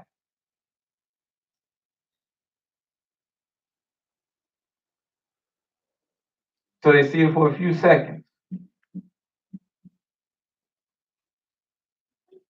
And the window of opportunity, and I mean, that's the window of opportunity to try to get to them, is when one of their homies is in there. That's your brief window of opportunity to try to get to them. I've seen it. Because as soon as they come out, they come right back out with that added, with that life that they in. I've seen it because I did a funeral for a young man. And as soon as they came out, on the way to the funeral home, all they were talking about how they was ready to roll, go and find whoever it was that shot him. I said, wow. And the one minister, he running around, this ain't their mom and father's generation where they want to be consulted. The only color they know is that smoke. You done lit it now.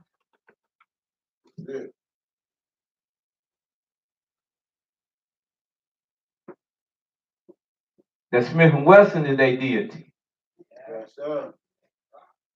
That Glock is their deity. That's their power. That's their They Elohim. trust on it. That money, that's their Elohim. The church is the streets. Burnett Road.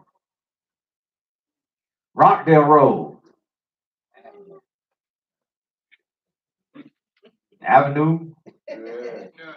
The air. Crossway. Whatever. Boulevard. Cedar Street. Avenue. Yep. That's their sanctuaries. Bond Street.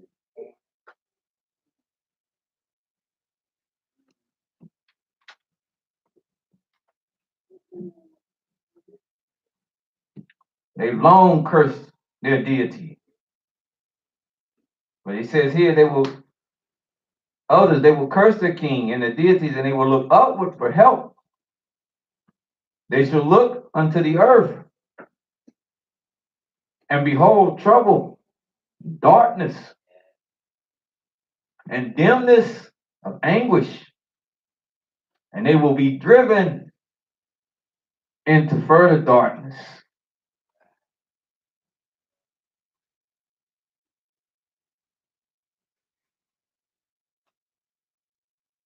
But that's why, with all that darkness,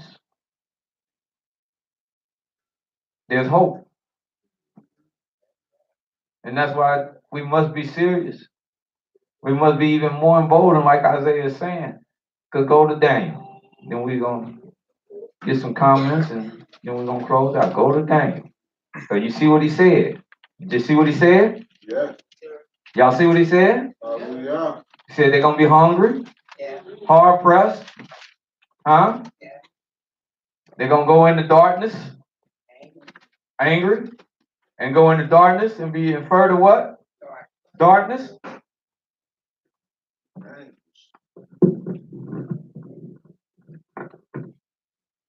what I told my boy, and I told my older, I said, look, you have your fun, you do your extracurricular, but you got to get serious about this.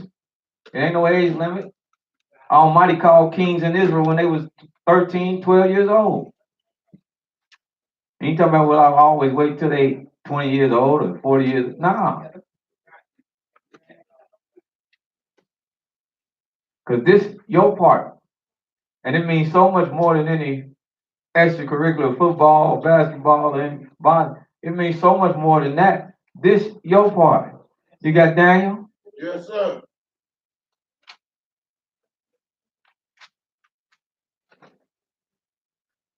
Read the 11th chapter. Hallelujah. And see, I know one thing about him, boy. When I mention Daniel, he like Malek. His ears go straight up. For some reason, elders, like you said, he love that Daniel. I don't know what it is in him, but that boy love that Daniel. Anything I teach on Daniel, boy, I got his attention there. I need to use that more often in the house. Daniel said, take out the garbage. Daniel said, clean the room. Let me show you. Maybe I get some better results. Nah, he all right. Forget what Simon said. I need you, Daniel. Boy, he loved Daniel.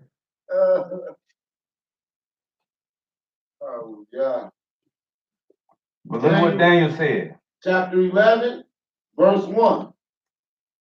No, because today I can't. All I right. know y'all been wanting me to get this. Believe it. Yeah, let me pick the verse, brother. 32. Hallelujah.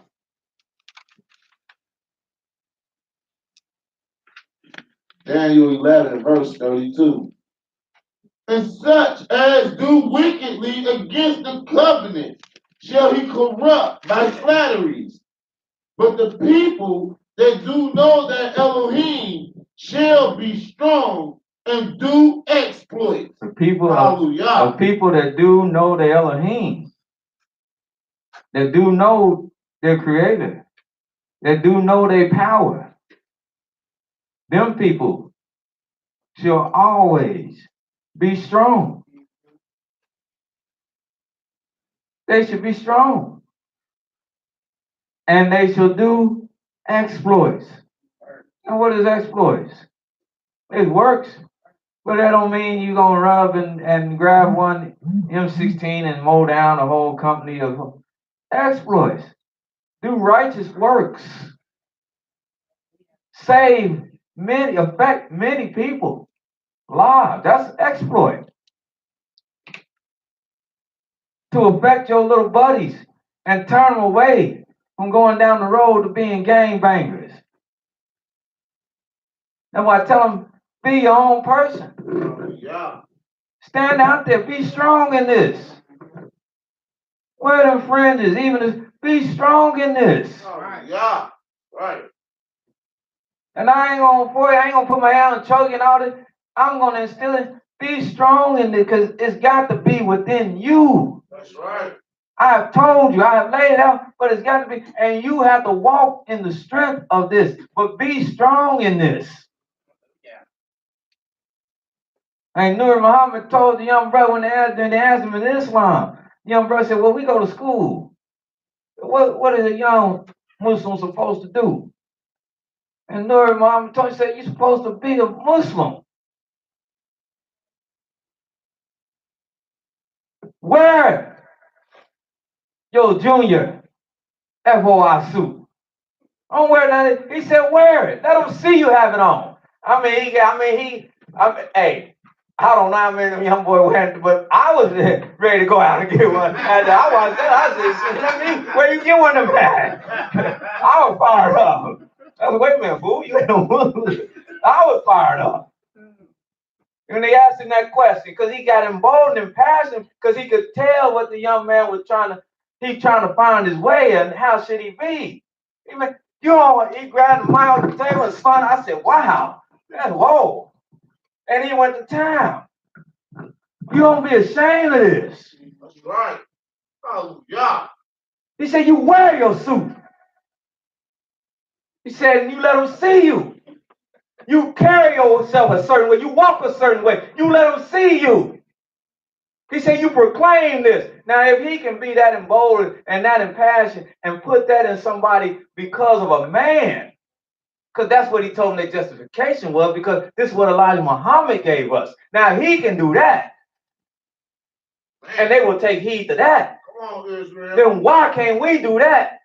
And we take heed to it because Yah, who created everything. Right, come on, Israel. Yeah. Why we can't wear that, have that passion about this? Because Yah, every day, not just because I'm going to class. Every day. How they gonna see it? That's why I put it on. Right. That's right. They don't want to know. That's why I put it on. How they know you Israel? They gonna start asking me stuff. They both. That's why I put it on.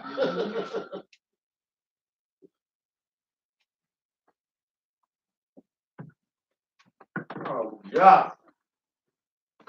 Don't hide this. Because you're gonna save them one day. Yes, sir. Oh, yeah. And you ain't gonna save them because you pushed them out the way of a bullet or you pushed them out the way of a knife. You're gonna save them one day with knowledge, wisdom, and understanding. Oh, You're yeah. gonna tell them something that might affect their life and change their life for the better.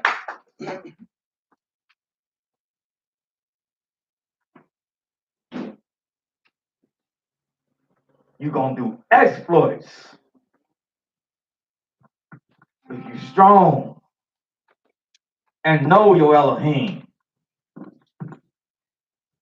They that understand among the people will instruct many.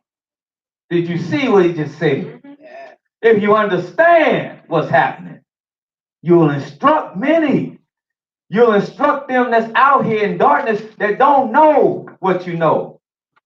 And I got talking because he's already seen this a little bit. He's already experienced this a little bit. He's already been amongst them and they don't know, and he have higher knowledge.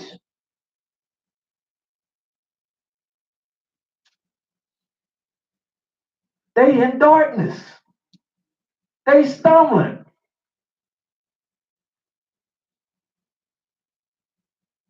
But you will instruct many.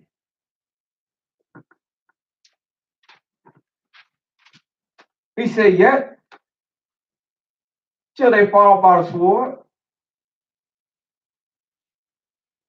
and the flame and by captivity and by spoil for many days.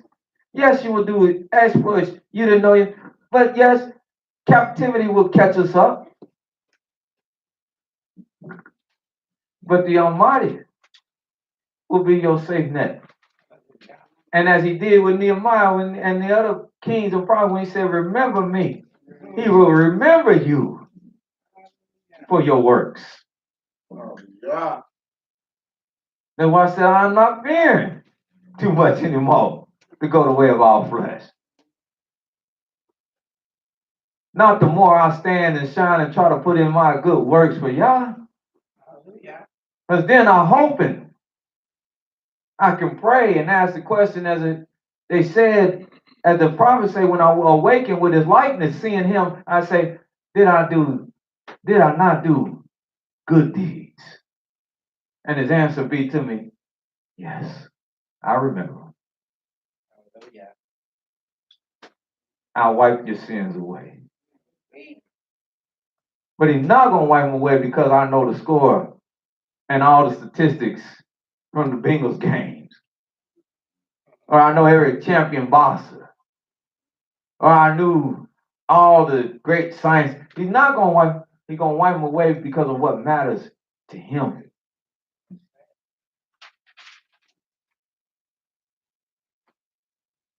And that's how you do exploits. For y'all might say, now when they have fallen, they will be hoping with a little help. But many will cleave to them with flatteries. And those of understanding shall fall. People will see them fall. And it's not for them. Like I say, when I go to funerals or I do a funeral, I don't speak to the dead. I'm here to speak to y'all who living. They don't need me no more. They don't need to hear these words no more. You do.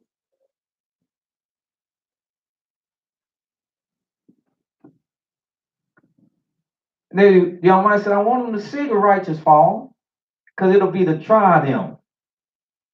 It'll be to purge them. It'll be to make them white for the time of the end, because it is yet for an appointed time. It's still to come. It's still to come. But jump over to the 12th verse, 12th chapter, rather, in the 9th verse. And here's what he finally told Daniel. He said, but go your way, Daniel, for the words are closed up and sealed to the time of the end. See, a lot of people want to talk about what they know, end time, end times. I look on the internet, that's all you got to do is type in end times. And everybody know the end times and don't know nothing. Daniel didn't even get the whole fullness of it, because the Almighty told him, go your way. These words are sealed up. And they sealed, some of it sealed up to the end time. I've given you to look in the window and see so much of it, but some of it is sealed up to the end of time. But know this, many will be purified, many will be made white, and that ain't complexion, Purity. that's purity. Purity. Yes, sir. And they will be done, and it'll be done because they've been tried. It's only through trial and tribulation will this happen. It's not through good times and jumping down, up and down, jumping around. It's through trial and tribulation. They'll be purified, made white. But also know this, the wicked shall continue to do wickedly. So true, so true, so But true. none of the wicked will understand. But the wise, they will understand. Hallelujah. Huh? Huh? The wicked, that's what I say. It's gonna keep on, it's gonna get worse. And the wicked won't understand. But the wise, they will understand. So today, really, maybe what's being said is, yeah, it is time to vote. I take that back. It's time to vote. But your only choices is vote for Yah or vote for the wicked. That's the ballot. That's the ballot. Who you gonna vote for? Yeah, well, y'all and leave. That's it. Any comments from anyone on anything?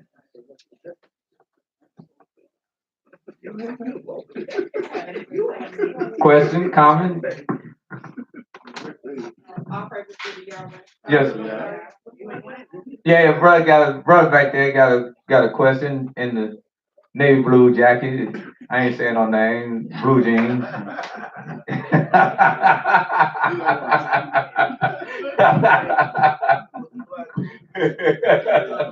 What's the difference? What's the difference? What? What's the difference if you vote or you don't vote? I mean, really, does it really matter? Well, when I say vote, really is essentially what I'm saying today.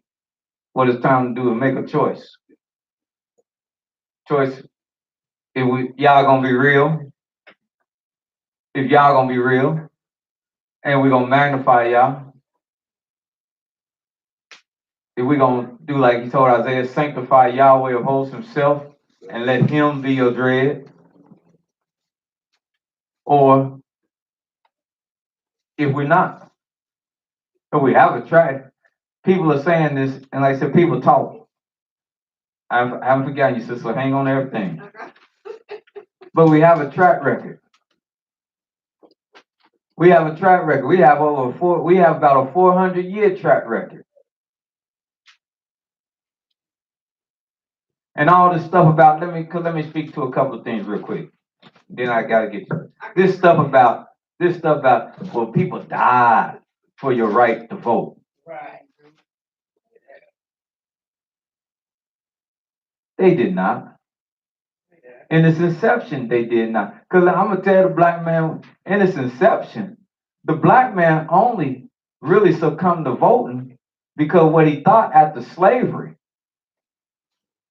and they opened up the halls, what he saw in government was a whole lot of white people running government.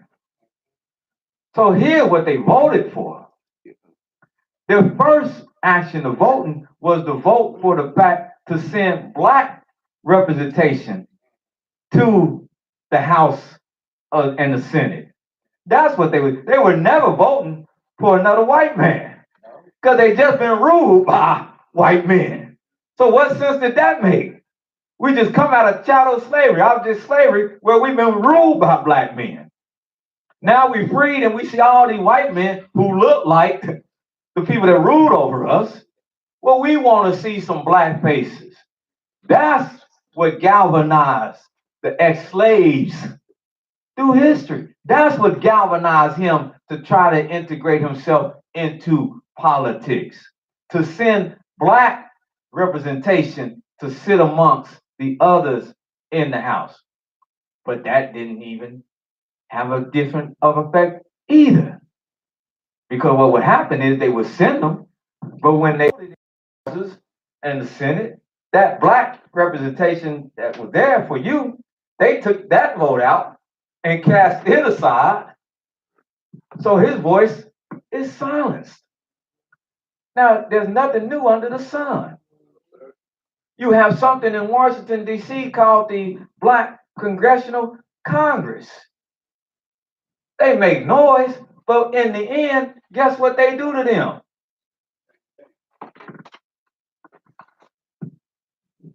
And when they really want to send a message, they know how to be quiet.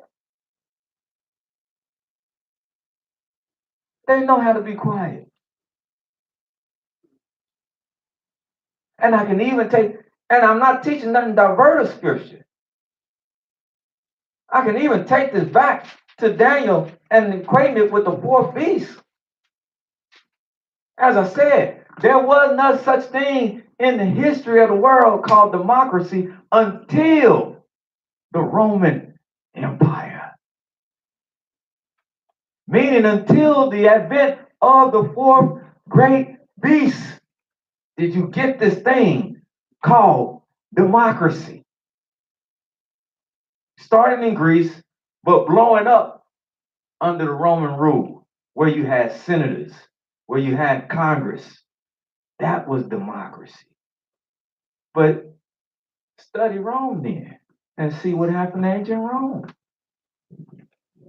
And see how the senators and the Congress and the politicians lived off the people. And they continued to get fat, and the people continued to suffer. See the degradation of society. Brother, there's nothing new. Oh, I see you want me to teach that. Only if the Almighty, because there's a lot. The blueprint is right there. It's right there.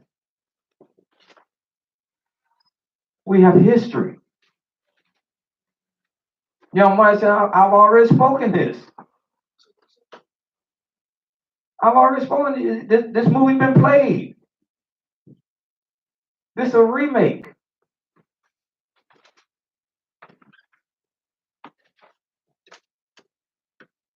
That's why he said, knowledge, wisdom, understanding shall be the stability of your time.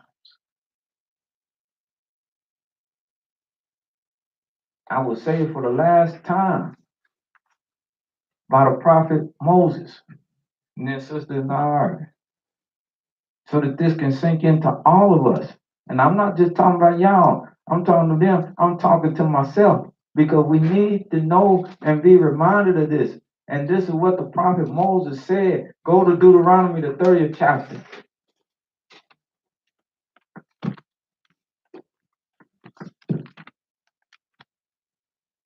Hallelujah.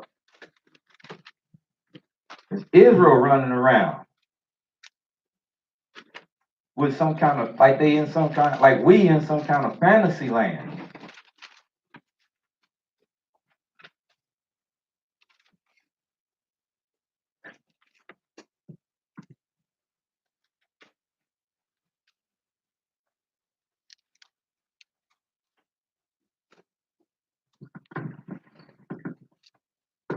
And it's nothing about trying to speak or teach, oh, hey, make yourself to be a prophet. No, I don't.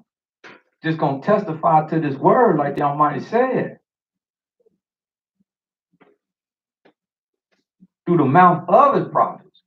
And look at what y'all said in Deuteronomy 30th chapter.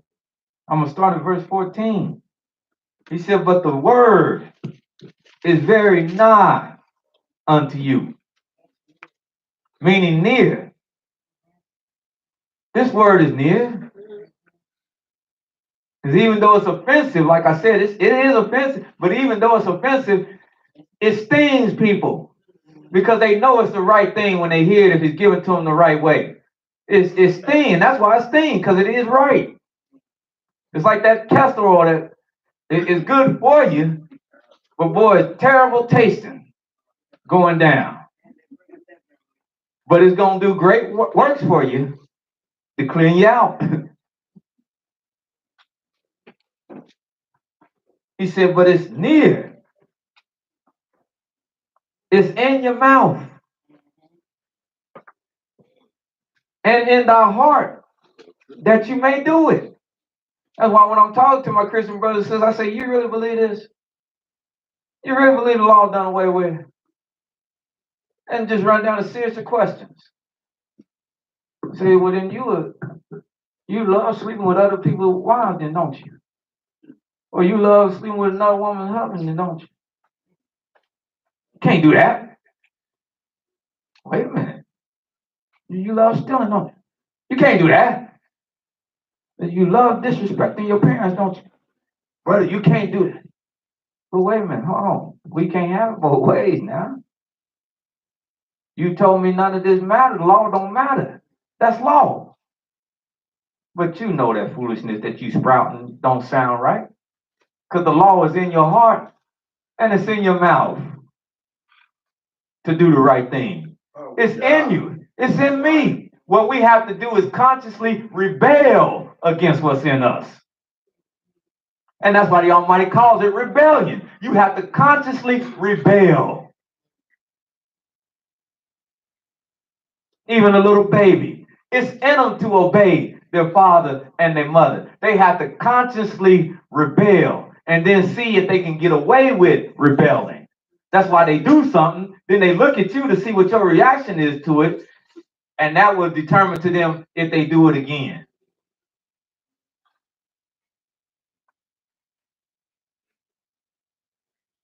Based on what you do and what you reinforce.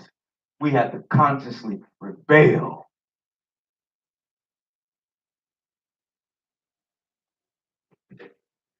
Then he said, verse 15, for see, I have set before thee this day life and death,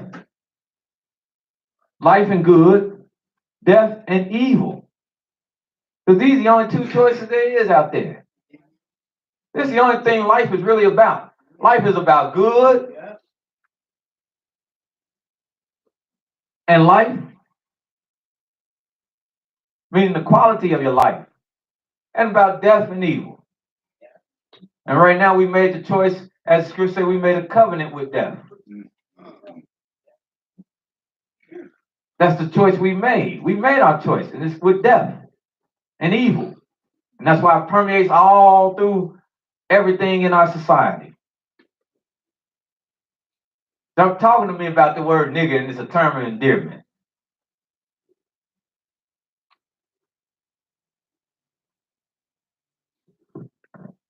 He said, I accept before it used for vehemence, malice. It's used to destroy.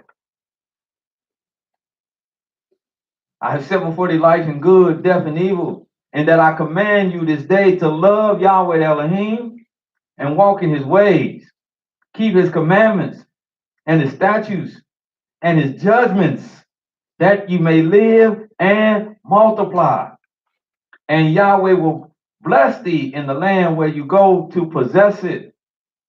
But if your heart turn away, so that you will not hear, open rebellion, but will be drawn away and worship idols and serve them, I declare unto you this day that you will surely perish, and that you will not prolong your days upon the land, whether you pass over this Jordan to possess it.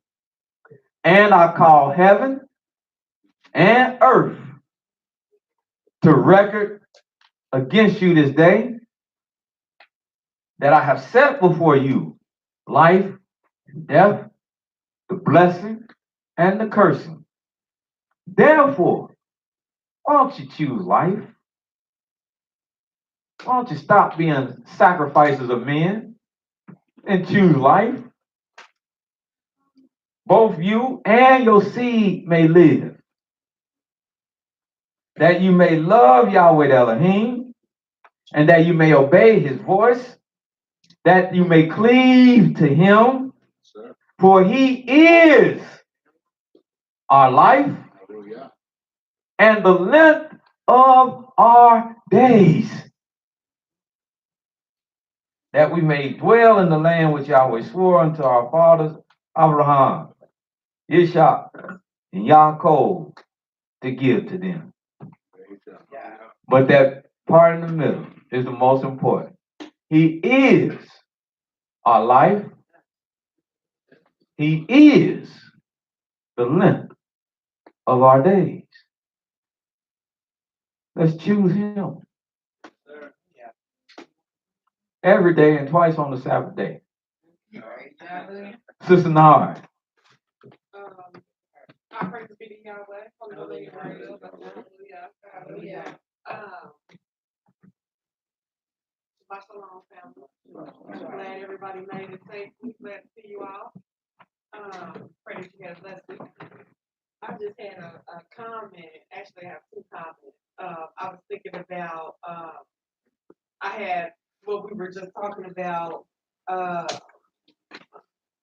just being who we are and walking as Israelites. And I had went to pick my kids up the other day. I'm a part of the parent board at a Boys and Girls Club that my children attend. And so the director had came to.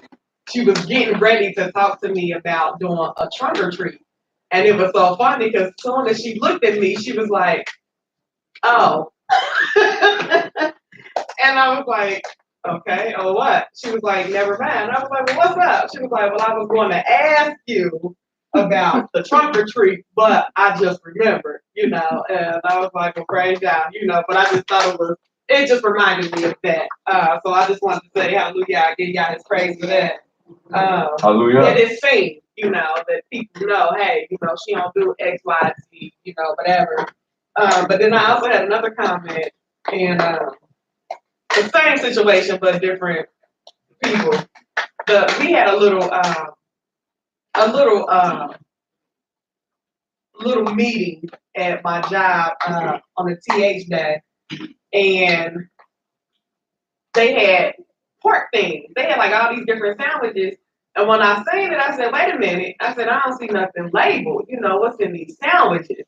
And the boss, the guy to like represent the company or whatever, looked at me strange because he's like a new guy or whatever. But I was serious, I needed to know what was in the sandwiches, and I might have came off a little. I didn't mean to be so threatening, I guess, but it was a serious situation to me because I didn't see no label, and I was concerned.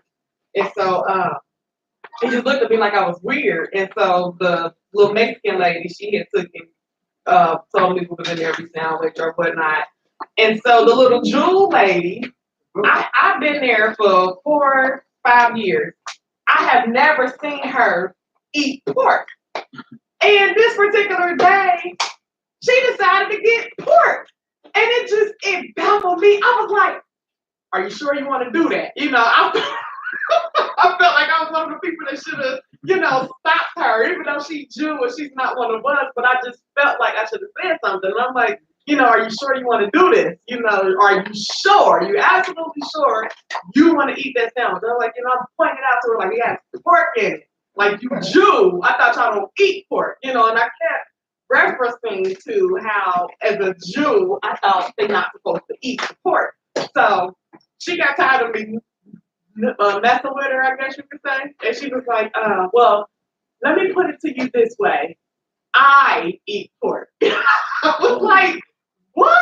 And I just was like, oh my gosh, and it just tripped me out. But anyway, my sisters that work at my other job, with the second job with me as well, she was like, you always gotta mess with somebody when they eat pork. I said, I was just letting her know, I thought I never seen her doing it. She was like, mm-hmm.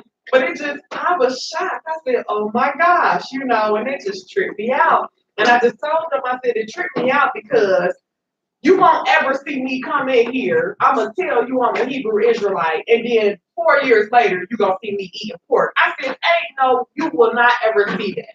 And praise Yah's will, you won't ever see that. It ain't no light in me. It's the scripture saying if that happened, but I just was explaining to them like the difference between the real Hebrews, versus them that tried to imitate us or whatever. But it tripped me out. So I just was like, hallelujah, But once I had explained it to them, then they understood why I was making a big deal out of it. But yeah, I was wow. So hallelujah. I just wanted to, share that. Hallelujah. And they do so because you have what they call orthodox and unorthodox. So just because they say they're Jew, that don't mean they have orthodox Judaism and unorthodox Judaism.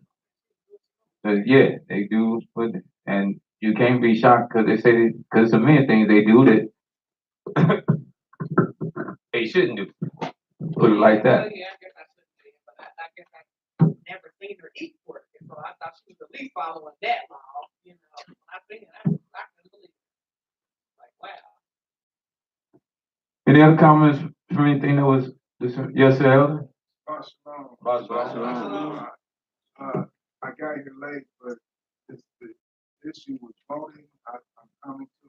Yeah, we didn't know we was going there, but we hopped on it. Okay, so my thing is, I know we don't vote for main leaders and rulers, but there's issues affect that.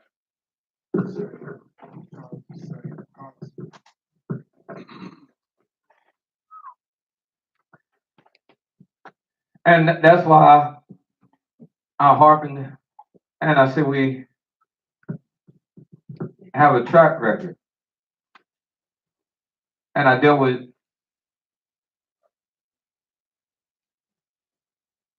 some things. I won't tell you that because I can't go with Torah and say, see, look at this right here. And I won't say that it is as egregious as putting another leader over you. But we have a track record, and I ask people, that's what I was saying, show me your streets. Show me your streets. Because every year they come and they say, you vote this, and this is what we'll do for you. You vote this, and these are levies and issues and things of that nature. And we never see that. You vote this and vote this levy up, and you'll get better this. Your schools will be better. How many years they done told us that our schools will be better? And my kids come to me, they can't even sign their name. I said, sign your name on it. Here, sign your name. They look at me, huh? Yeah. I can't sign what you mean sign your name? I said, sign your name, boy. Damn, it's simple. Oh, okay. They start printing. I said, what is that? Best look at it on the bright side. The best thing I say, well, at least he don't sign it, and can't nobody forge it.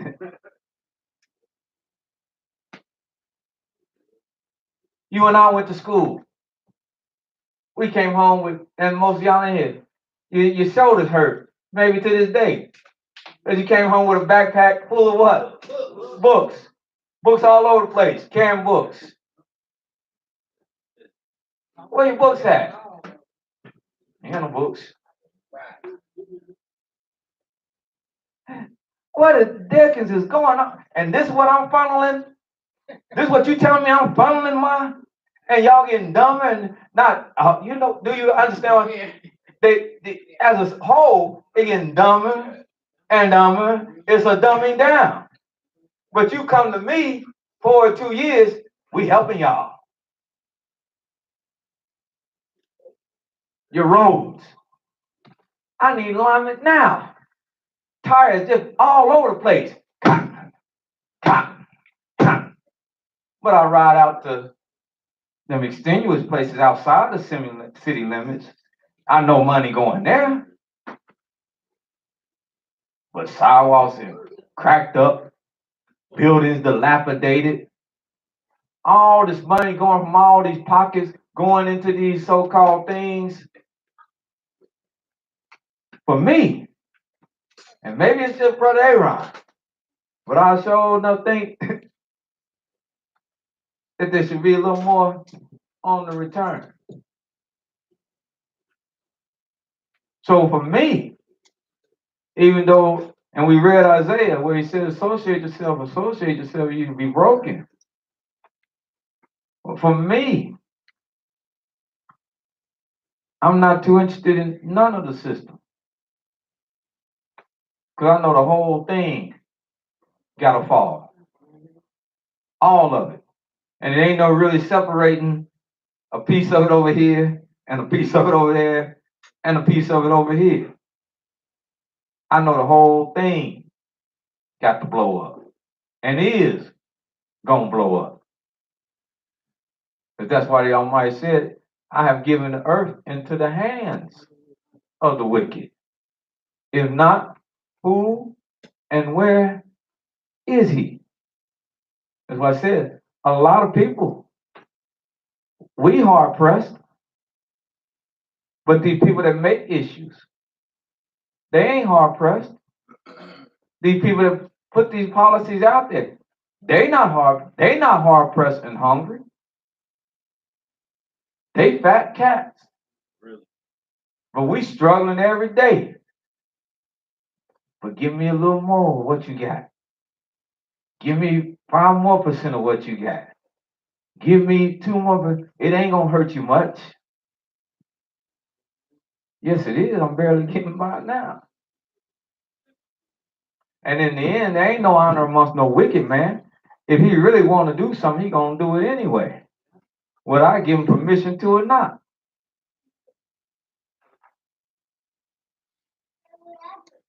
Well, the golden rule, he who had to go, make the rule.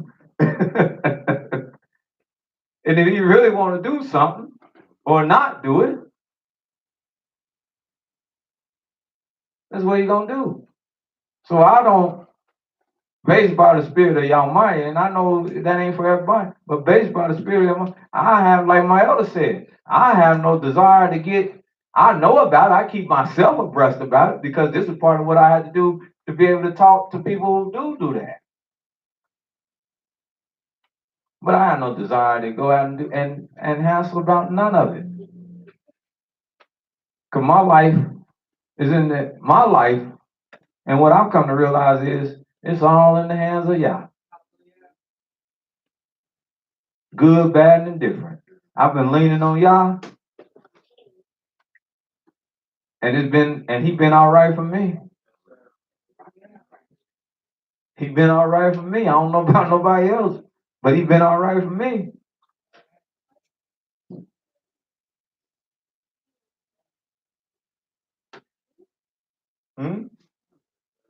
He been all right for me. What about the less fortunate? What about the poor? Well, that's what we got the Almighty law for. You should lend to the poor. And pass the levy, If that's the case, why don't you build the place, all these vacant places I see? Why haven't you snatched the place up and built it and turned it into a shelter for the poor? I know one right on Summit Road, ready to house a lot of people. They can go in there and refurbish that building. Why are these people, year after year, you've been asking for more and more off the people back, and they not seeing nothing, and these people still sleeping on the street in the cold. As I passed them last night, in the cold, in the rain, sleeping on anywhere they can get. Interest is to build them, but they know they got to get up and be gone. And we ain't talking about just getting them in there and just letting them sleep and lay around. Turn it to where they gotta, if they sleep there and they do something, make it to where they turn over by doing things within the building. Teach them things. Teach them how to take care of the building. Let them take care of their own building. There's a lot of things. Am I dumb that I can sit back and think of these things and people that run things can't? Right. If you put that building, put it in their hands. That'll give them something to do. Let them cook for themselves. You bring the resources in, but let them cook their own meals. There are people in there that got talent, find their talents out. But that's why I say, see, this is righteousness. This tends to right. This ain't what they want.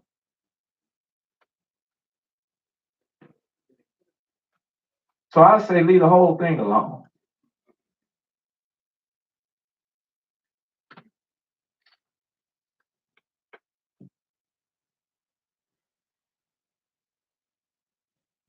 Well, I think I done said enough. 14K crazy. No other comments from no one? I have a question. Yes, sir. You mentioned a covenant of death earlier. Yes. And I wonder if you could just touch on that. Maybe not right now, or maybe after. Maybe at the break? Yes, in Isaiah 28. Yes, it is. Maybe like verse 18 through. Just maybe, just. Yes, we will. Yeah. The covenant of death. Hallelujah. All right. Well, let's stand. Elder, please, if you don't mind. We'll come back. Go ahead, Elder, pray us out, please, if you don't mind. Yahweh, we do thank you for Abraham, Isaac, and Jacob. Your seed after them, which is the everlasting covenant with you, the Elohim, and they should be your people. You have lived up your end of the agreement, and we have wickedly departed from mine. Have mercy. Yahweh, we do thank you for watching over us as we slept in the night. And we pray that you watch over all Israel as well as you watch over us. And that all Israel would rise in honor and glory to your holy and right name. Yahweh, have mercy on our souls, but we, our fathers, and our children have sinned against you, even to this very day. Be merciful, be compassionate, heal our land, and bring your people home. Yahweh, we thank you for your great goodness you have extended to each and every one of us here, showing us your great name and your great life. And we pray that you give us the wisdom and the understanding to walk in your life all the days of our life.